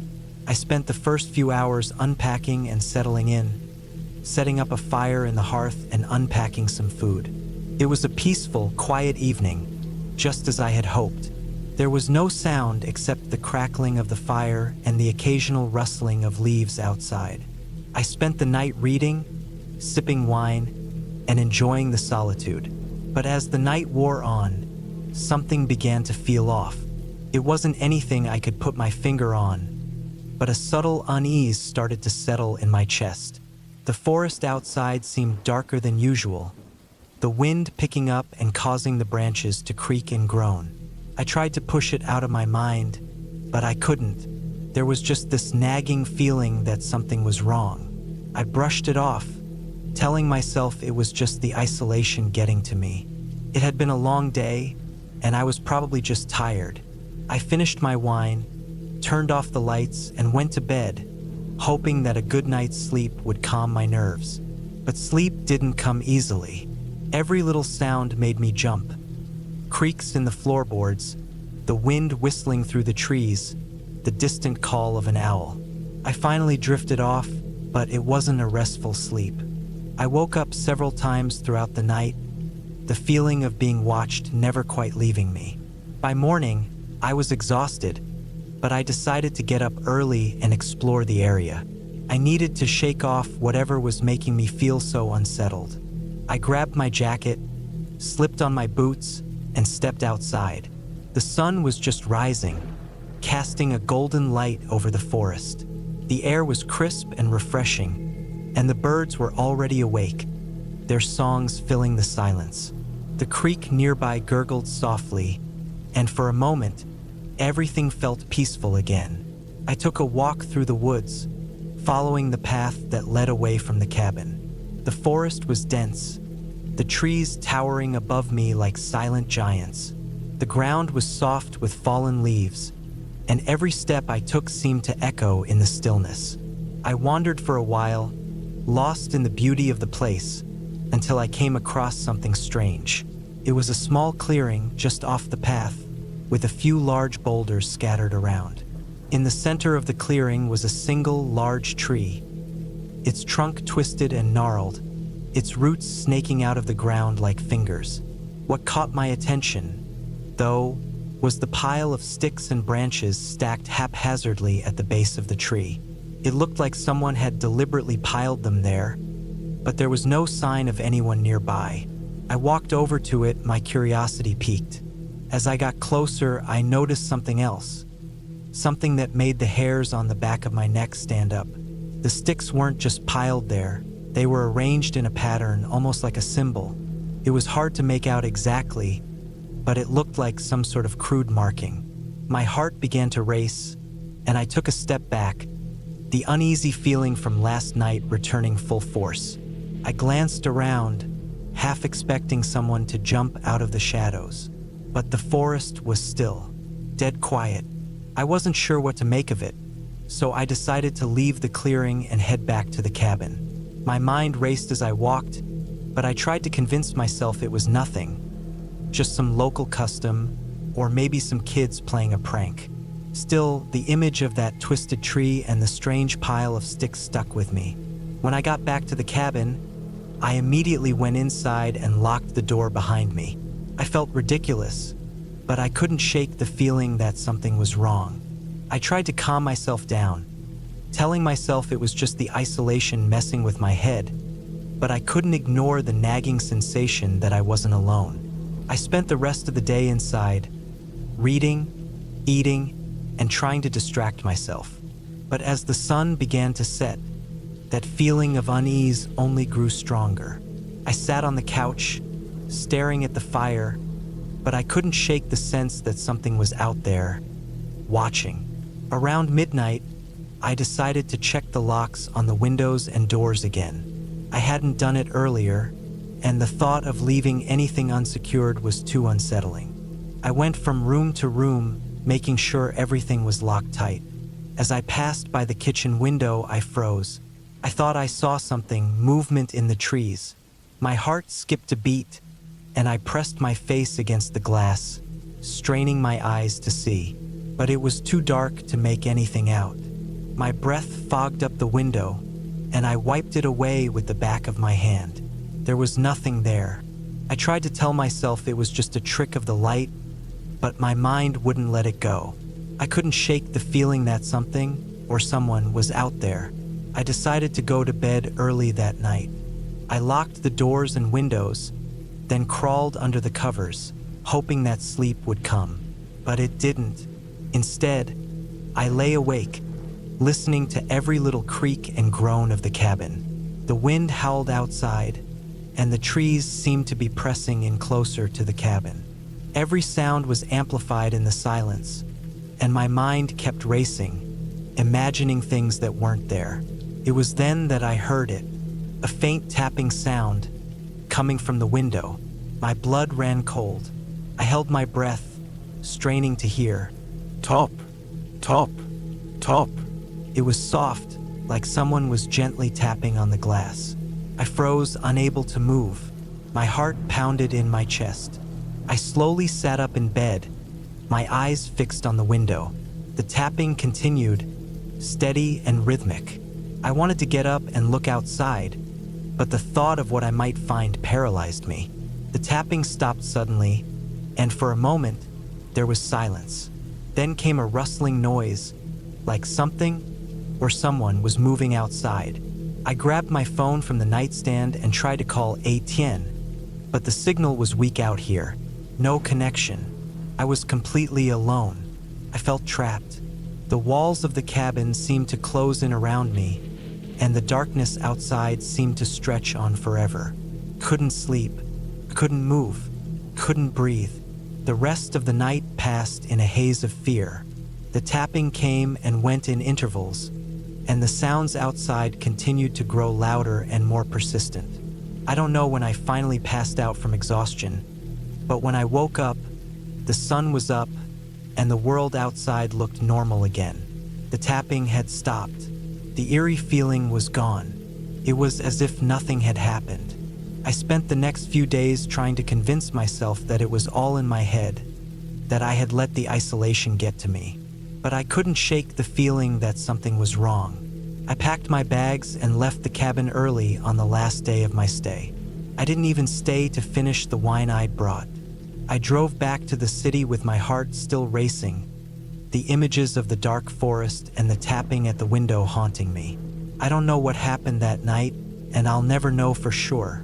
But when I passed the cabin again, a few months later, I noticed something strange. The tree in the clearing had been cut down. The pile of sticks was gone, and the ground was disturbed. I haven't been back since. Something tells me I never will.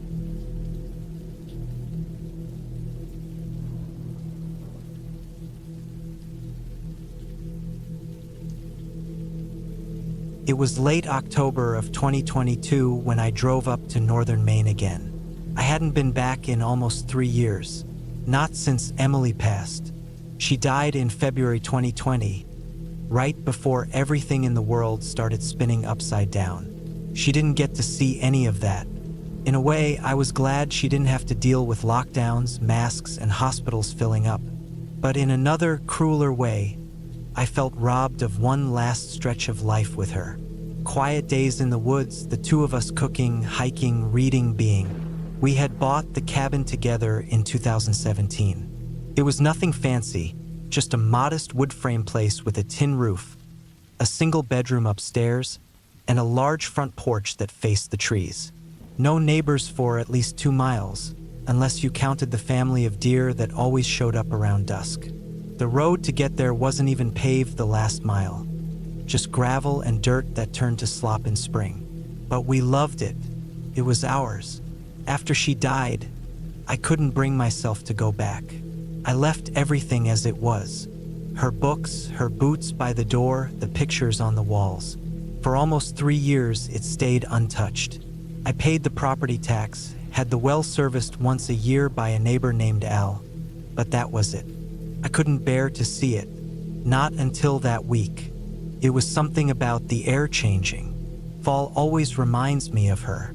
She loved that season more than anything. The colors, the smell of wood smoke, the early dark. She always said it was the time of year that made her feel alive. So I packed up the truck, mostly out of impulse, and drove up. I told myself it would be just for a couple nights. See the place, clean it up a bit, maybe close it for winter properly, then drive back home. I took Route 201 up through Bingham, crossed into the deeper woods past the forks, then cut off into the logging roads that led east toward Coldstream. The closer I got, the more uneasy I felt. I chalked it up to memories, to seeing her face in every bend of the road, every shadow under the trees. But it wasn't just that. There was something else, a kind of pressure in the back of my head, like the woods were leaning in just a little too close. When I finally reached the cabin, I almost turned around. Not because something looked wrong. Everything was how I left it. But that first step onto the porch hit me like a truck. I stood there, gripping the railing, looking at the empty rocking chair she used to sit in. I couldn't breathe for a second. I forced myself to go inside. It smelled of old wood, dust, and time. Not bad, just untouched. I walked through slowly, like I was afraid I'd break something. Her coat still hung on the hook by the stairs. A dried-up plant sat on the windowsill. The calendar on the fridge still said February 2020. That first night, I didn't sleep well. I brought in some groceries, made a fire, sat at the kitchen table, and drank a little whiskey. Every sound outside made me twitch. But it wasn't city nerves, it was something different. There was a stillness that felt forced, not natural, like the woods were waiting for something, watching. I kept telling myself I was just unsettled from being back, that it was normal. But around midnight, I heard a noise that didn't fit. It was like something heavy brushing the porch. Not an animal. Too slow. Too intentional. I froze. Waited. But nothing followed. I told myself it could have been a branch falling. I didn't go check. The next morning was cold. Frost had covered the ground, and I noticed footprints near the back of the cabin. Human ones. Barefoot. I crouched down and looked closer. They weren't mine. Too narrow. Too long. The path they made curved around the back steps and disappeared into the trees. I didn't want to panic. There were hikers out here sometimes. Maybe someone got turned around, wandered close. But who walks around barefoot in this cold? I tried to put it out of my head. Chopped a bit of wood. Cleaned out the chimney pipe. I walked down to the lake, which was half covered in fog, and skipped a few stones. That helped. For a while. That night, the sounds came back. Closer this time. I sat in the dark, fire low, ears straining. There was a long, dragging noise. Then a creak, like weight on the porch again. I grabbed the flashlight and stepped to the window. Nothing. Just trees. Dark and still. But I didn't sleep. The next morning, I found more prints. This time, they led from the woods to the shed about 20 yards from the cabin. The door was cracked open. That door had been locked with a latch I'd put on myself years ago. I walked over slowly, boots crunching frost, and pushed it open. Everything looked in place, rakes, old paint cans, the canoe paddles. Except for one thing. The old wool blanket we kept in a plastic bin was missing. I turned the bin over. Empty. No sign of rodents. No sign of anything except a strange smell in the air, like wet iron and pine sap. I closed the door and used an old nail to keep it shut. By the third night, I was thinking about leaving early. I didn't want to admit I was scared. I told myself I was just being jumpy, letting grief mess with my head. But something was wrong. Couldn't shake it. I checked my truck that afternoon. The gas gauge was lower than I remembered, and there were mud prints on the driver's side door.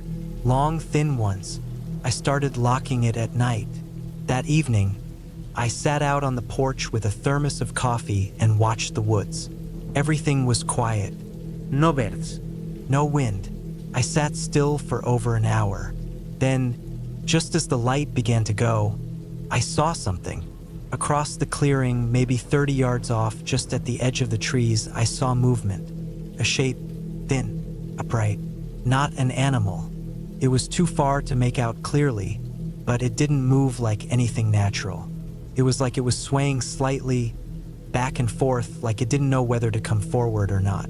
I stood up. It disappeared. I went inside, locked the door, bolted the windows, sat by the fire with the rifle across my lap. I didn't sleep at all. The final night was the worst. I was lying in the upstairs loft, trying to drift off. I'd nailed boards across the bedroom window earlier, just in case. I kept the rifle by the bed and a flashlight on my chest. Around 3 a.m., I heard something moving below. Not outside. Inside. I froze. I heard the floorboards creak in the kitchen. Slow steps. I knew the sound of those boards well. You couldn't cross that room without them groaning. Then a pause. Then another creak. I didn't move. I barely breathed. The steps came closer, toward the bottom of the stairs. Then they stopped. I aimed the rifle at the opening to the loft, but no one appeared. I stayed like that until the first light started to push through the slats of the window boards. When I finally crept down the stairs, nothing was out of place. Nothing taken. Nothing moved. But the front door was wide open. I locked it, sat down at the table, thought hard. That was when I noticed the picture. We had a photo framed by the stairs, one of the last ones taken of Emily at the cabin. She was standing in front of the lake, her flannel shirt half-tucked, hair in a knot, holding a mug of coffee. But now the glass was cracked and the frame was crooked. It hadn't been like that before. I packed before noon, left everything else behind, drove straight back to the city, barely stopping. I didn't tell anyone what happened, not until now. A few weeks later, I called Al, the neighbor, asked if he could check in on the place. He said he'd been by not long after I left, said the door was open again, said there were strange scratches on the shed door, said he'd call me later if he noticed anything else. But he didn't. I haven't heard from him since. I've sold the cabin now, took a loss on it, didn't care. I told the realtor to deal with the paperwork, didn't go back to empty the place, left everything behind. Whatever was out there, whoever, I don't want to know. Maybe it was some drifter living rough in the woods. Maybe it was someone mentally ill. Or maybe it was just grief, twisting my brain, making shadows out of trees and memories. But I don't think so. I know the difference between fear and loss. All I know is when I left that place, I didn't just leave a cabin behind. I left her there too, finally. Not out of choice, but necessity. Because there's something worse than loneliness in a place that used to be full of love. It's the feeling that you're not alone anymore, and that whatever's sharing the space with you doesn't want to let go. Not of the place, not of you. So I did what I had to. I let go first, and I'm not going back.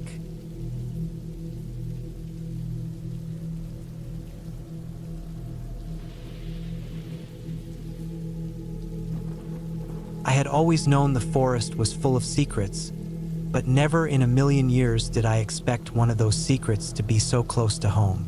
It was the fall of 2023 when I decided to spend a weekend in my old cabin in the woods. It wasn't much, just a small, weathered structure tucked deep within a thicket of oak trees and thick underbrush. My grandfather had built it years ago, a secluded getaway for himself after he retired from working in the city. It had been a while since I'd visited, but something about the isolation always drew me back.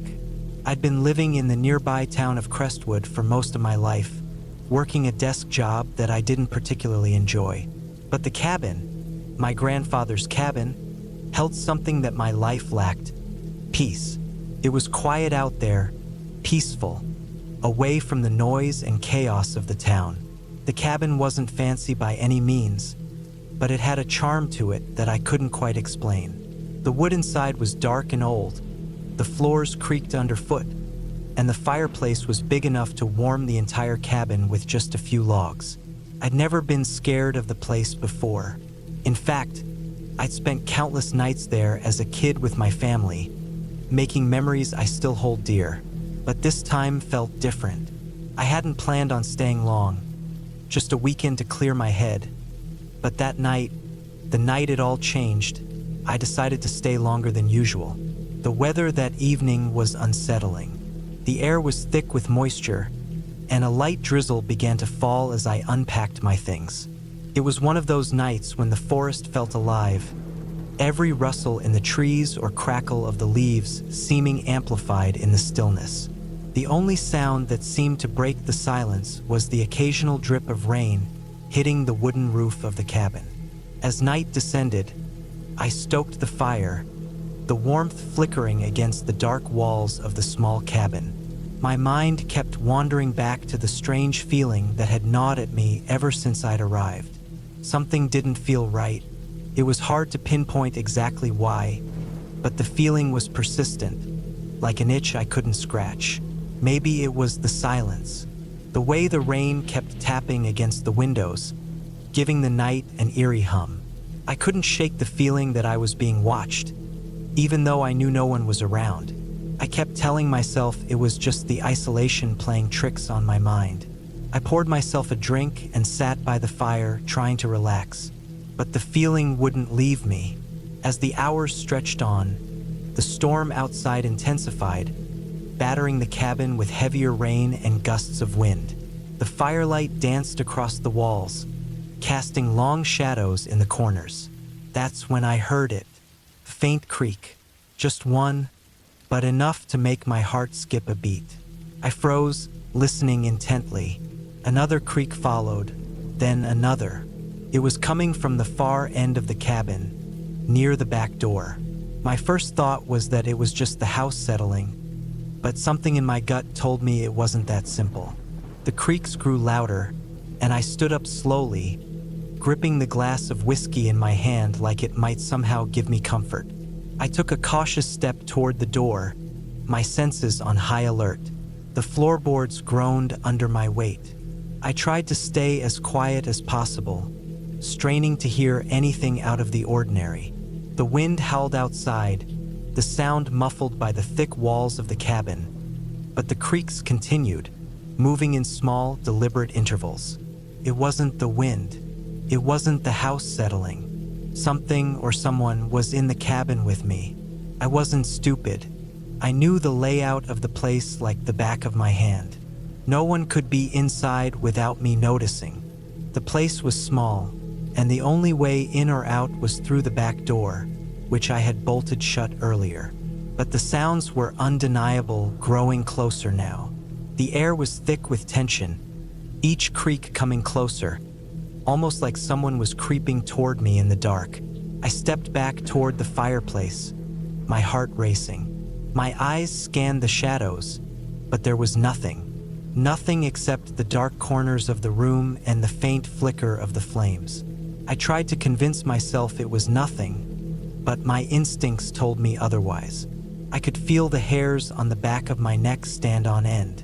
I slowly walked to the kitchen area, my footfalls light but purposeful. I grabbed a heavy metal skillet from the stove, the cold steel comforting in my hands. My mind raced as I considered what to do. If there was someone in the cabin, I wasn't sure I could take them on by myself, but I couldn't just wait around to find out. Another creak sounded, and this time it came from directly behind me. I spun around, skillet raised, but there was nothing there. The cabin was still eerily so. The fire crackled softly. The rain beat against the windows, but no one was there. I exhaled, my breath shaky, but there was no denying the fear that had taken hold of me. I checked the back door, bolted shut. No one could have gotten in without me hearing them. And yet, those creaks, they couldn't have come from nowhere. I walked over to the front window, peering out into the dark night, but the forest was just as silent and still as the cabin. I couldn't shake the feeling that I was being watched. I went back to the kitchen and took another sip of whiskey, trying to calm myself. Maybe I was just overreacting. The isolation, the rain, the storm, it was all messing with my head. But then, a noise broke the silence again. Not a creak, but a faint thud came from outside. I jumped, heart pounding in my chest. This was no longer just some random noise. Someone or something was out there. I grabbed my flashlight, stepped to the door, and carefully cracked it open. The storm outside had intensified, the wind whipping through the trees. The beam of my flashlight swept across the yard, cutting through the darkness. There was nothing but the endless expanse of trees and rain, nothing out of the ordinary. But the thud had come from further out in the woods, deeper into the forest. I closed the door and bolted it shut again, my mind racing.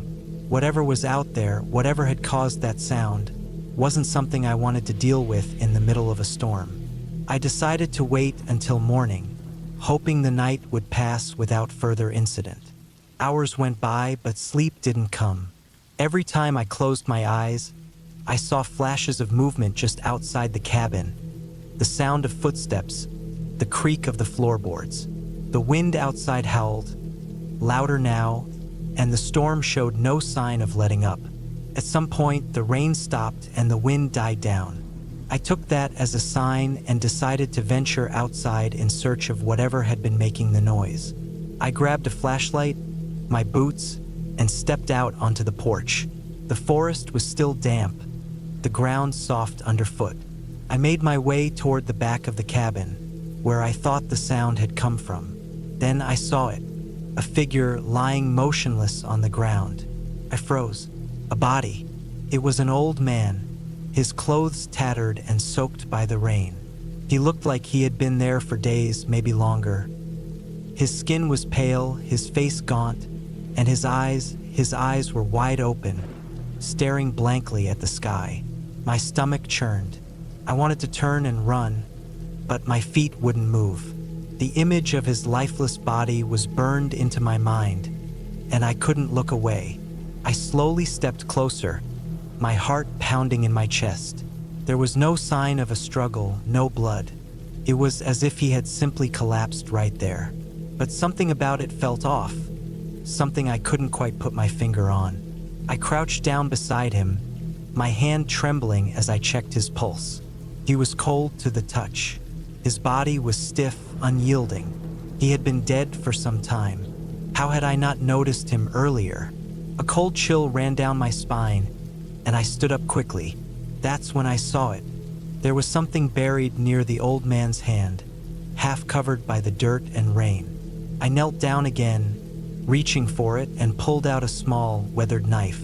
The handle was chipped, the blade dull, but it was the kind of knife someone would carry in the woods. And as I held it in my hand, I felt a sudden rush of terror.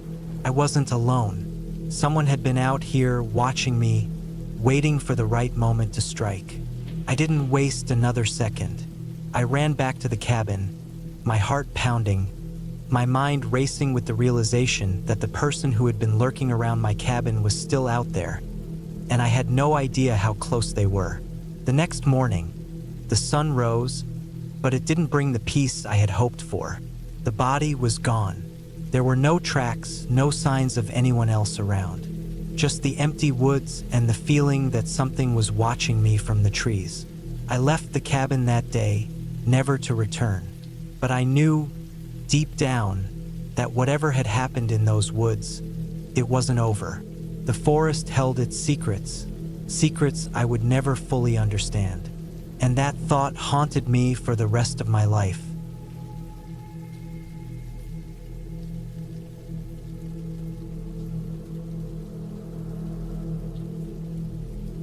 It was early November when I first arrived at the cabin in the woods.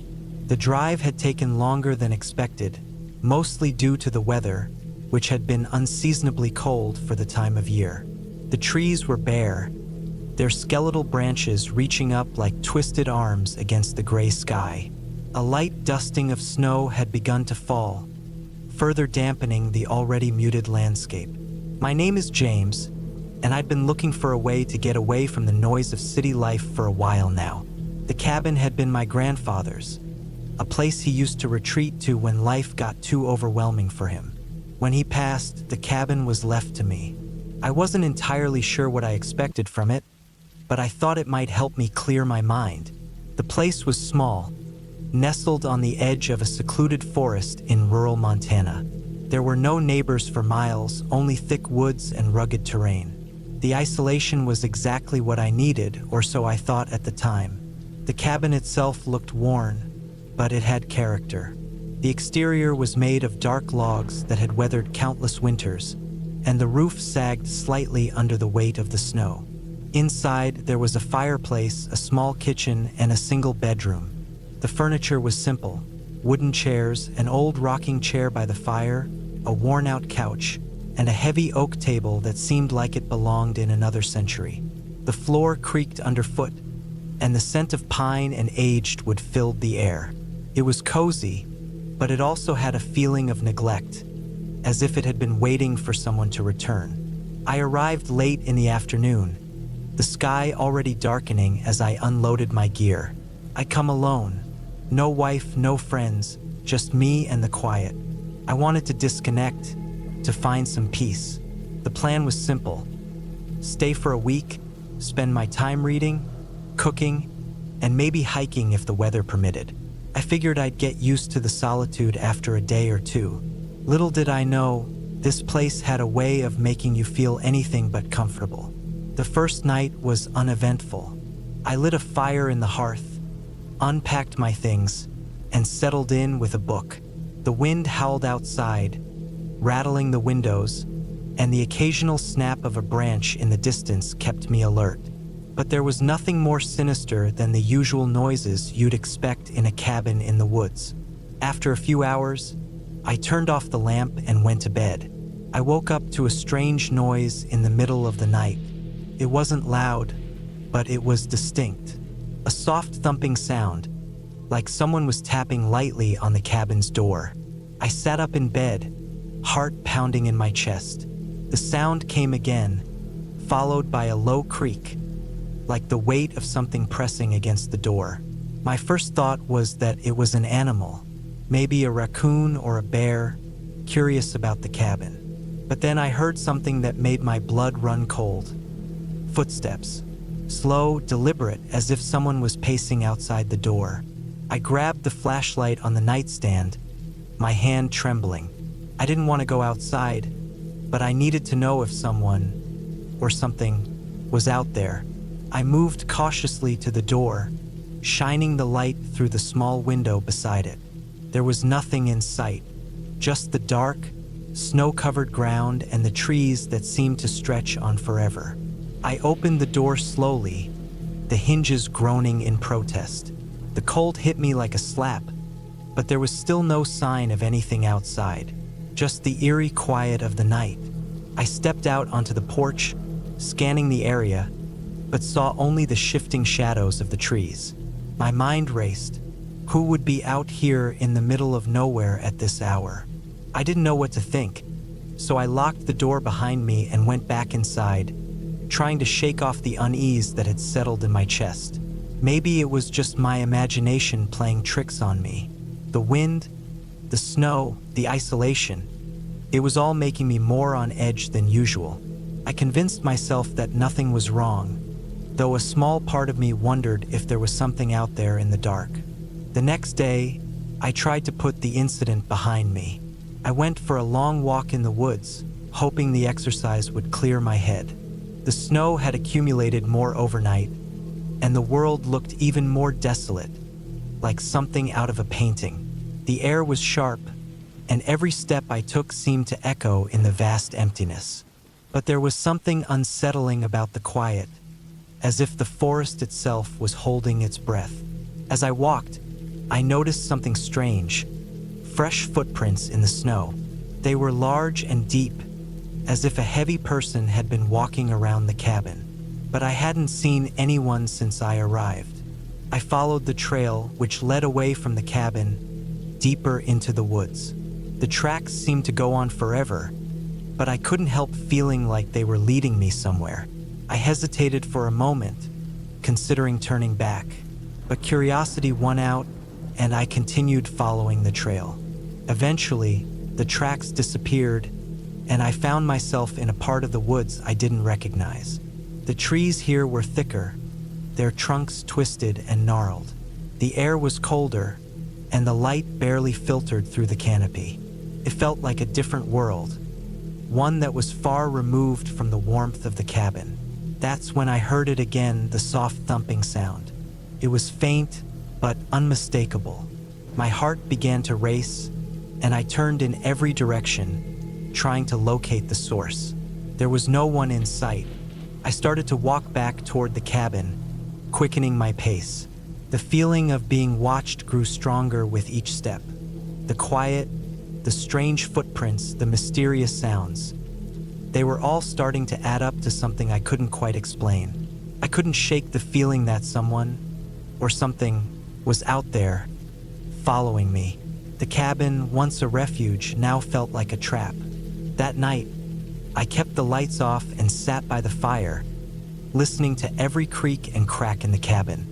The wind howled again, rattling the windows, but this time, the noises outside seemed more deliberate. The sound of footsteps in the snow, the thumping. I tried to ignore it, but the feeling of dread was too strong. Every nerve in my body was screaming at me to leave, to get out of the cabin and drive back to town. But I didn't. I stayed. The following morning, I woke up to find fresh tracks right outside the door. The snow had covered the ground again, but there they were, large, deep prints, as if someone had been standing right at the threshold. My heart sank. Whoever or whatever had been out there was still watching me. The fear I'd felt the night before was now a tangible weight, pressing down on me. I packed my things quickly, not wanting to stay another night. But just as I was about to leave, I heard a voice. It was distant, barely audible, but it sounded like it was coming from the woods. It was a man's voice calling my name. At least I thought it was calling my name. The voice was muffled by the wind, but it had a strange, echoing quality to it, as if it was coming from somewhere deep in the trees. I didn't wait to find out what it was. I grabbed my bag and ran for the truck, my mind racing. My heart was pounding in my chest as I slammed the door shut, threw the truck into gear, and sped down the dirt road, not looking back. As I left the cabin behind, the snow began to fall more heavily, the world outside growing darker by the minute. The further I drove, the more I realized that whatever had happened at the cabin, whatever had been out there in the woods, was something I would never fully understand. But one thing was clear: I wasn't meant to stay.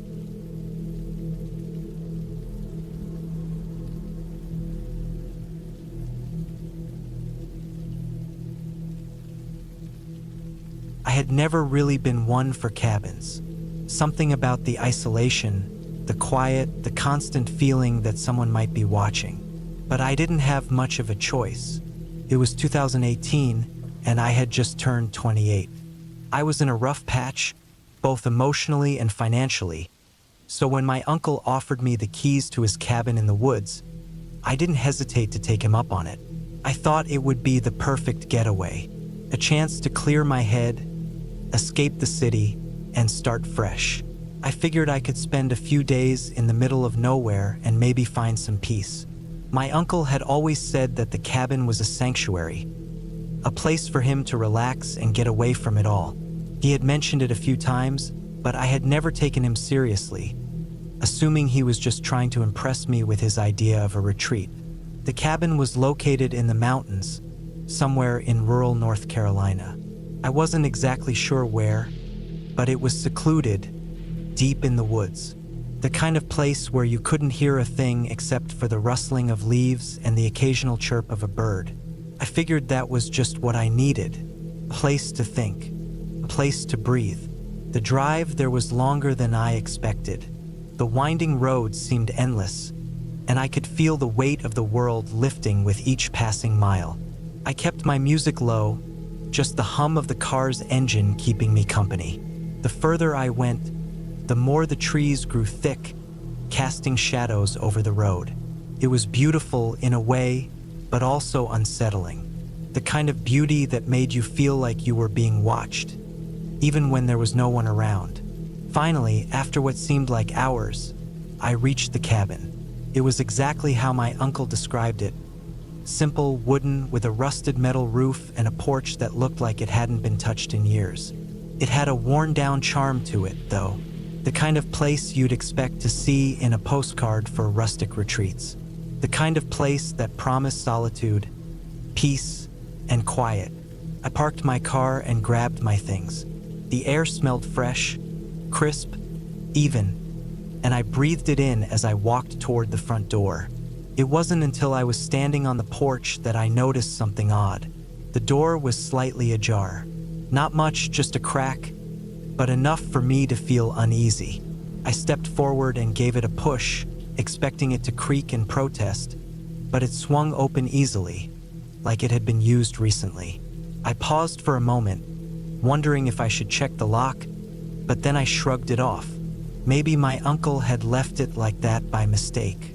After all, it had been a while since I had seen him. I stepped inside, and the smell of old wood and dust hit me immediately.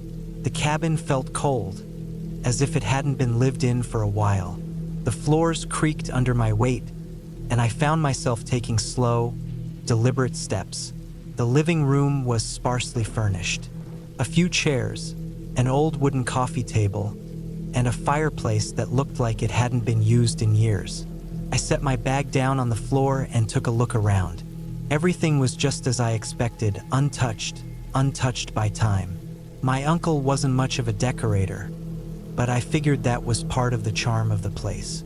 I made my way to the kitchen, checking the cabinets and the refrigerator. There wasn't much in there. Some cans of food, a bottle of water, a few eggs. I decided to cook something simple for dinner and made a mental note to head into town tomorrow for supplies. As I was cooking, I heard something outside, a noise. At first, I thought it was just the wind, but it sounded too deliberate, too controlled. I stopped what I was doing and listened, trying to figure out if I was just being paranoid. The sound came again, a twig snapping underfoot. My heart skipped a beat. I wasn't alone.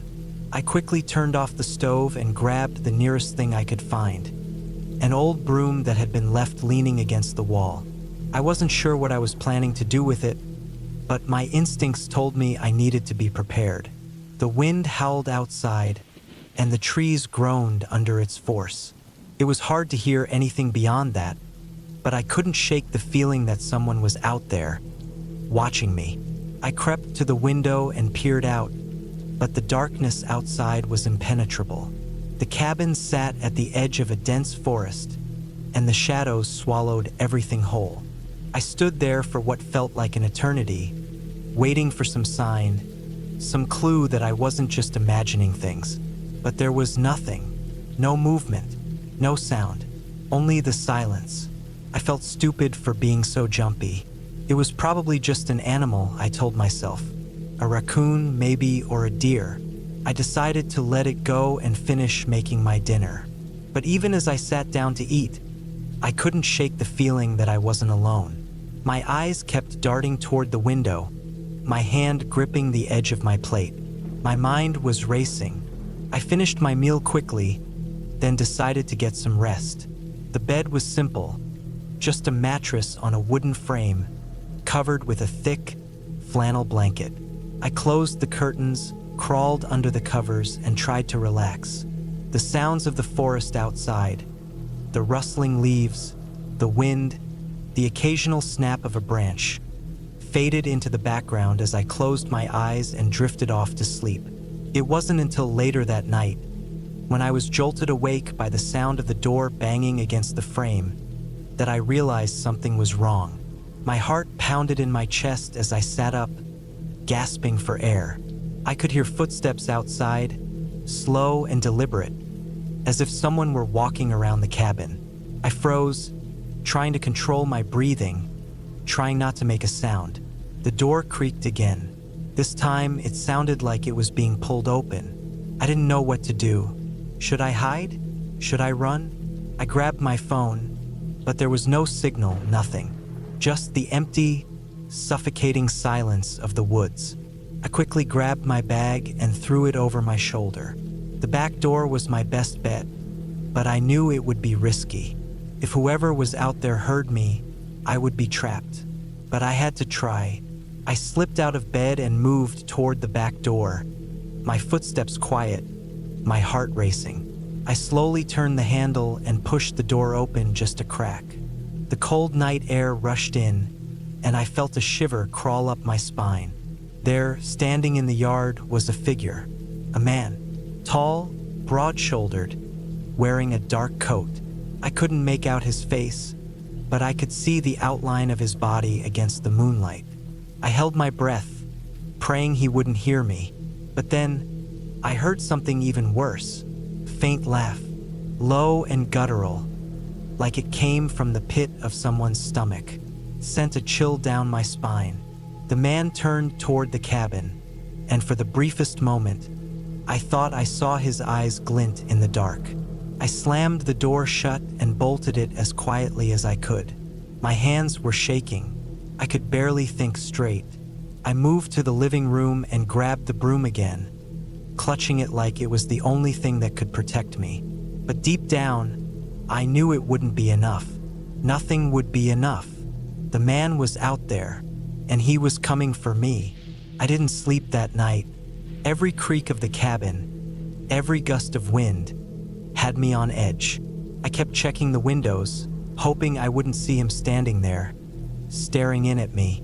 I didn't know how long I sat in that chair, watching the night slip by in slow, agonizing minutes.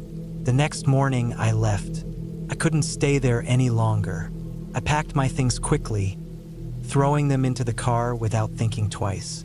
As I drove away, I glanced at the cabin in my rearview mirror. It stood there, quiet and still, like nothing had ever happened. But I knew better. I never went back, and I never spoke to my uncle about it. The cabin was no sanctuary. It was a place for something else, something dark.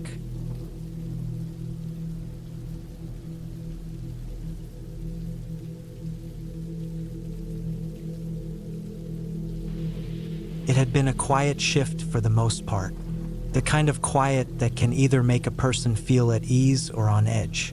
I wasn't sure which one I felt as I stood in front of the cabin, its wooden structure dark against the black sky. It was just me on this shift alone. Nothing new about that. I'd been working as a night guard for the local police force in this remote area for a few months now. Not glamorous work, but it paid the bills and it kept me out of the city. The cabin itself had always given me a weird feeling. It sat at the edge of a dense forest, miles from the nearest neighbor. No lights. No other sounds but the wind through the trees and the occasional rustle of animals. I wasn't particularly afraid of the dark or the isolation. The silence was just unnatural. Maybe that's why I'd taken the job. I could do something simple, let my mind wander, and forget the noise of the city. But that night felt different. The rain had started to fall just as I arrived at the cabin. A light drizzle at first, but it quickly turned heavier. The kind of rain that could make the windows fog up and make you feel trapped inside, even when you weren't. I checked in on the cabin earlier that night, making sure everything was locked up, but now I was back again just to check for the usual, anything out of the ordinary. Maybe it was the rain or the fact that it was so late, but something about tonight felt wrong. I grabbed my flashlight and stepped off the porch, letting the rain soak my jacket as I walked around the cabin, scanning for any signs of forced entry or anything strange. The woods were eerily quiet. Not even the usual sounds of the wildlife could be heard, just the drumming of the rain against the trees. I didn't think much of it at the time, chalking it up to the weather. The door creaked behind me as I made my way back to the front. I froze. I hadn't touched it, and it was never left open. I glanced around the property, checking to see if there was anyone nearby, but I was alone. My hand instinctively went to the holster on my belt. I wasn't expecting trouble, but I always had to be prepared. I took a step back toward the door, and that's when I heard it. A voice, low, barely audible. The kind of voice you'd only hear in the silence of a storm. It wasn't loud or frantic, just there. I froze. My heart rate picked up. Maybe it was someone out there, someone who had been hiding. But then I remembered, this place was supposed to be empty. I stood still, listening, but the voice was gone. Maybe it was just the wind, or maybe I was just tired. Either way, I wasn't about to take any chances. I pushed open the door and stepped inside the cabin, scanning the small, dimly lit room. The air was thick with moisture, and the smell of wood and dust hit my nose. I couldn't help but feel that familiar, gnawing feeling in my gut. The first thing I noticed was the blood. It was splattered on the floor, the walls, and a chair. I didn't need to look closely to know what I was seeing. The dried crimson streaks were unmistakable. Someone had been killed in here not long ago, but the body was nowhere to be seen. My flashlight flicked across the room, finding more blood on the walls, smeared and splattered as if someone had tried to escape, only to be dragged back. My stomach churned, but I couldn't afford to lose my head. I had to stay calm. I slowly moved deeper into the cabin, trying to assess the situation. As I walked past the small kitchen, something caught my eye. A pair of muddy boots by the door. Not just any boots. They were big, military-grade boots, the kind that someone in law enforcement or the military would wear. I hadn't seen anyone wearing those boots around here, at least not recently. And the thing that hit me like a ton of bricks, one of the boots was still warm. Panic crept in as I realized someone was still in the cabin, and that someone might be very close. I checked the bathroom first, then the small back bedroom. Empty. But then, just as I was turning to leave the bedroom, I heard a faint sound from behind me. Footsteps. I turned just in time to see him. A man. He was tall, broad-shouldered, wearing dark clothes that blended into the shadows. He didn't look like a typical criminal. In fact, he looked like someone who belonged here, like someone who knew this place intimately. But it was the gun in his hand that made my heart stop. I didn't have a lot of time to think. The man's eyes met mine and I saw it, the recognition. He wasn't surprised to see me. He was expecting me. I didn't hesitate. I drew my weapon and aimed it at him, but he was faster. His gun came up, and I heard the deafening roar of a shot before I even had time to react. The bullet missed, but just barely, grazing the side of my arm. Pain exploded across my skin, and I gritted my teeth to keep from screaming. My vision blurred for a moment, but I kept my focus. I couldn't let this man get the upper hand. He took a step toward me, a grin spreading across his face as if he were enjoying the chase. I backed up quickly, my mind racing for an escape plan. The only way out was through him, but the longer I stood there, the more I realized he wasn't just any random intruder. He wasn't even a thief. He was a cop. I didn't know how I knew. Maybe it was the way he moved, the confidence in his stance. Or maybe it was something else. Some feeling deep inside me that whispered he was the one who had left that blood behind. The more I thought about it, the more certain I became. He wasn't supposed to be here. I didn't have time to process the thought fully before he lunged at me, knocking my flashlight from my hand. I struggled to maintain control of my gun, but his grip was strong, and my injury from the bullet was making it harder to fight back. We hit the ground with a thud, my sides scraping against the cold, hard floor. I gritted my teeth and tried to push him off, but it was like he weighed a ton. The smell of sweat and something metallic filled my nose. My vision spun. With a last burst of adrenaline, I pulled my knee up, driving it into his stomach. He gasped. The air knocked out of him and I managed to break free, but I couldn't get the gun back into position before he grabbed my arm again. He was relentless. I kicked out, hitting him square in the chest, and for a moment, I thought I might actually get away. But then, just as I tried to scramble to my feet, he grabbed the back of my jacket and yanked me back to the ground. I fought as hard as I could, trying to break free, but everything seemed to slow down. My breath was ragged, the pain in my arm searing through my whole body. It wasn't until I heard the distinct sound of a second gunshot that I understood what was happening. The shot didn't come from my weapon, came from his. I looked down, seeing the blood begin to pool on the floor around me. His shot had landed, and I knew without a doubt that this wasn't going to end well for me. But I couldn't give up. Not yet. I'd been trained to survive, and I was going to survive this. I just had to be smarter, faster. And then, everything went black. When I woke up, I was lying on the floor, the dim light from the window barely touching my skin. The rain had stopped, and the cabin was eerily silent again. I could hear the faint sound of footsteps outside, but nothing that made my heart race in the same way it had before. I tried to move, but everything ached. My arm felt like it was on fire, and my head was spinning. I pushed myself up slowly, my fingers numb as they brushed against the cold floor. The room was empty. The man was gone. I had to get out of there.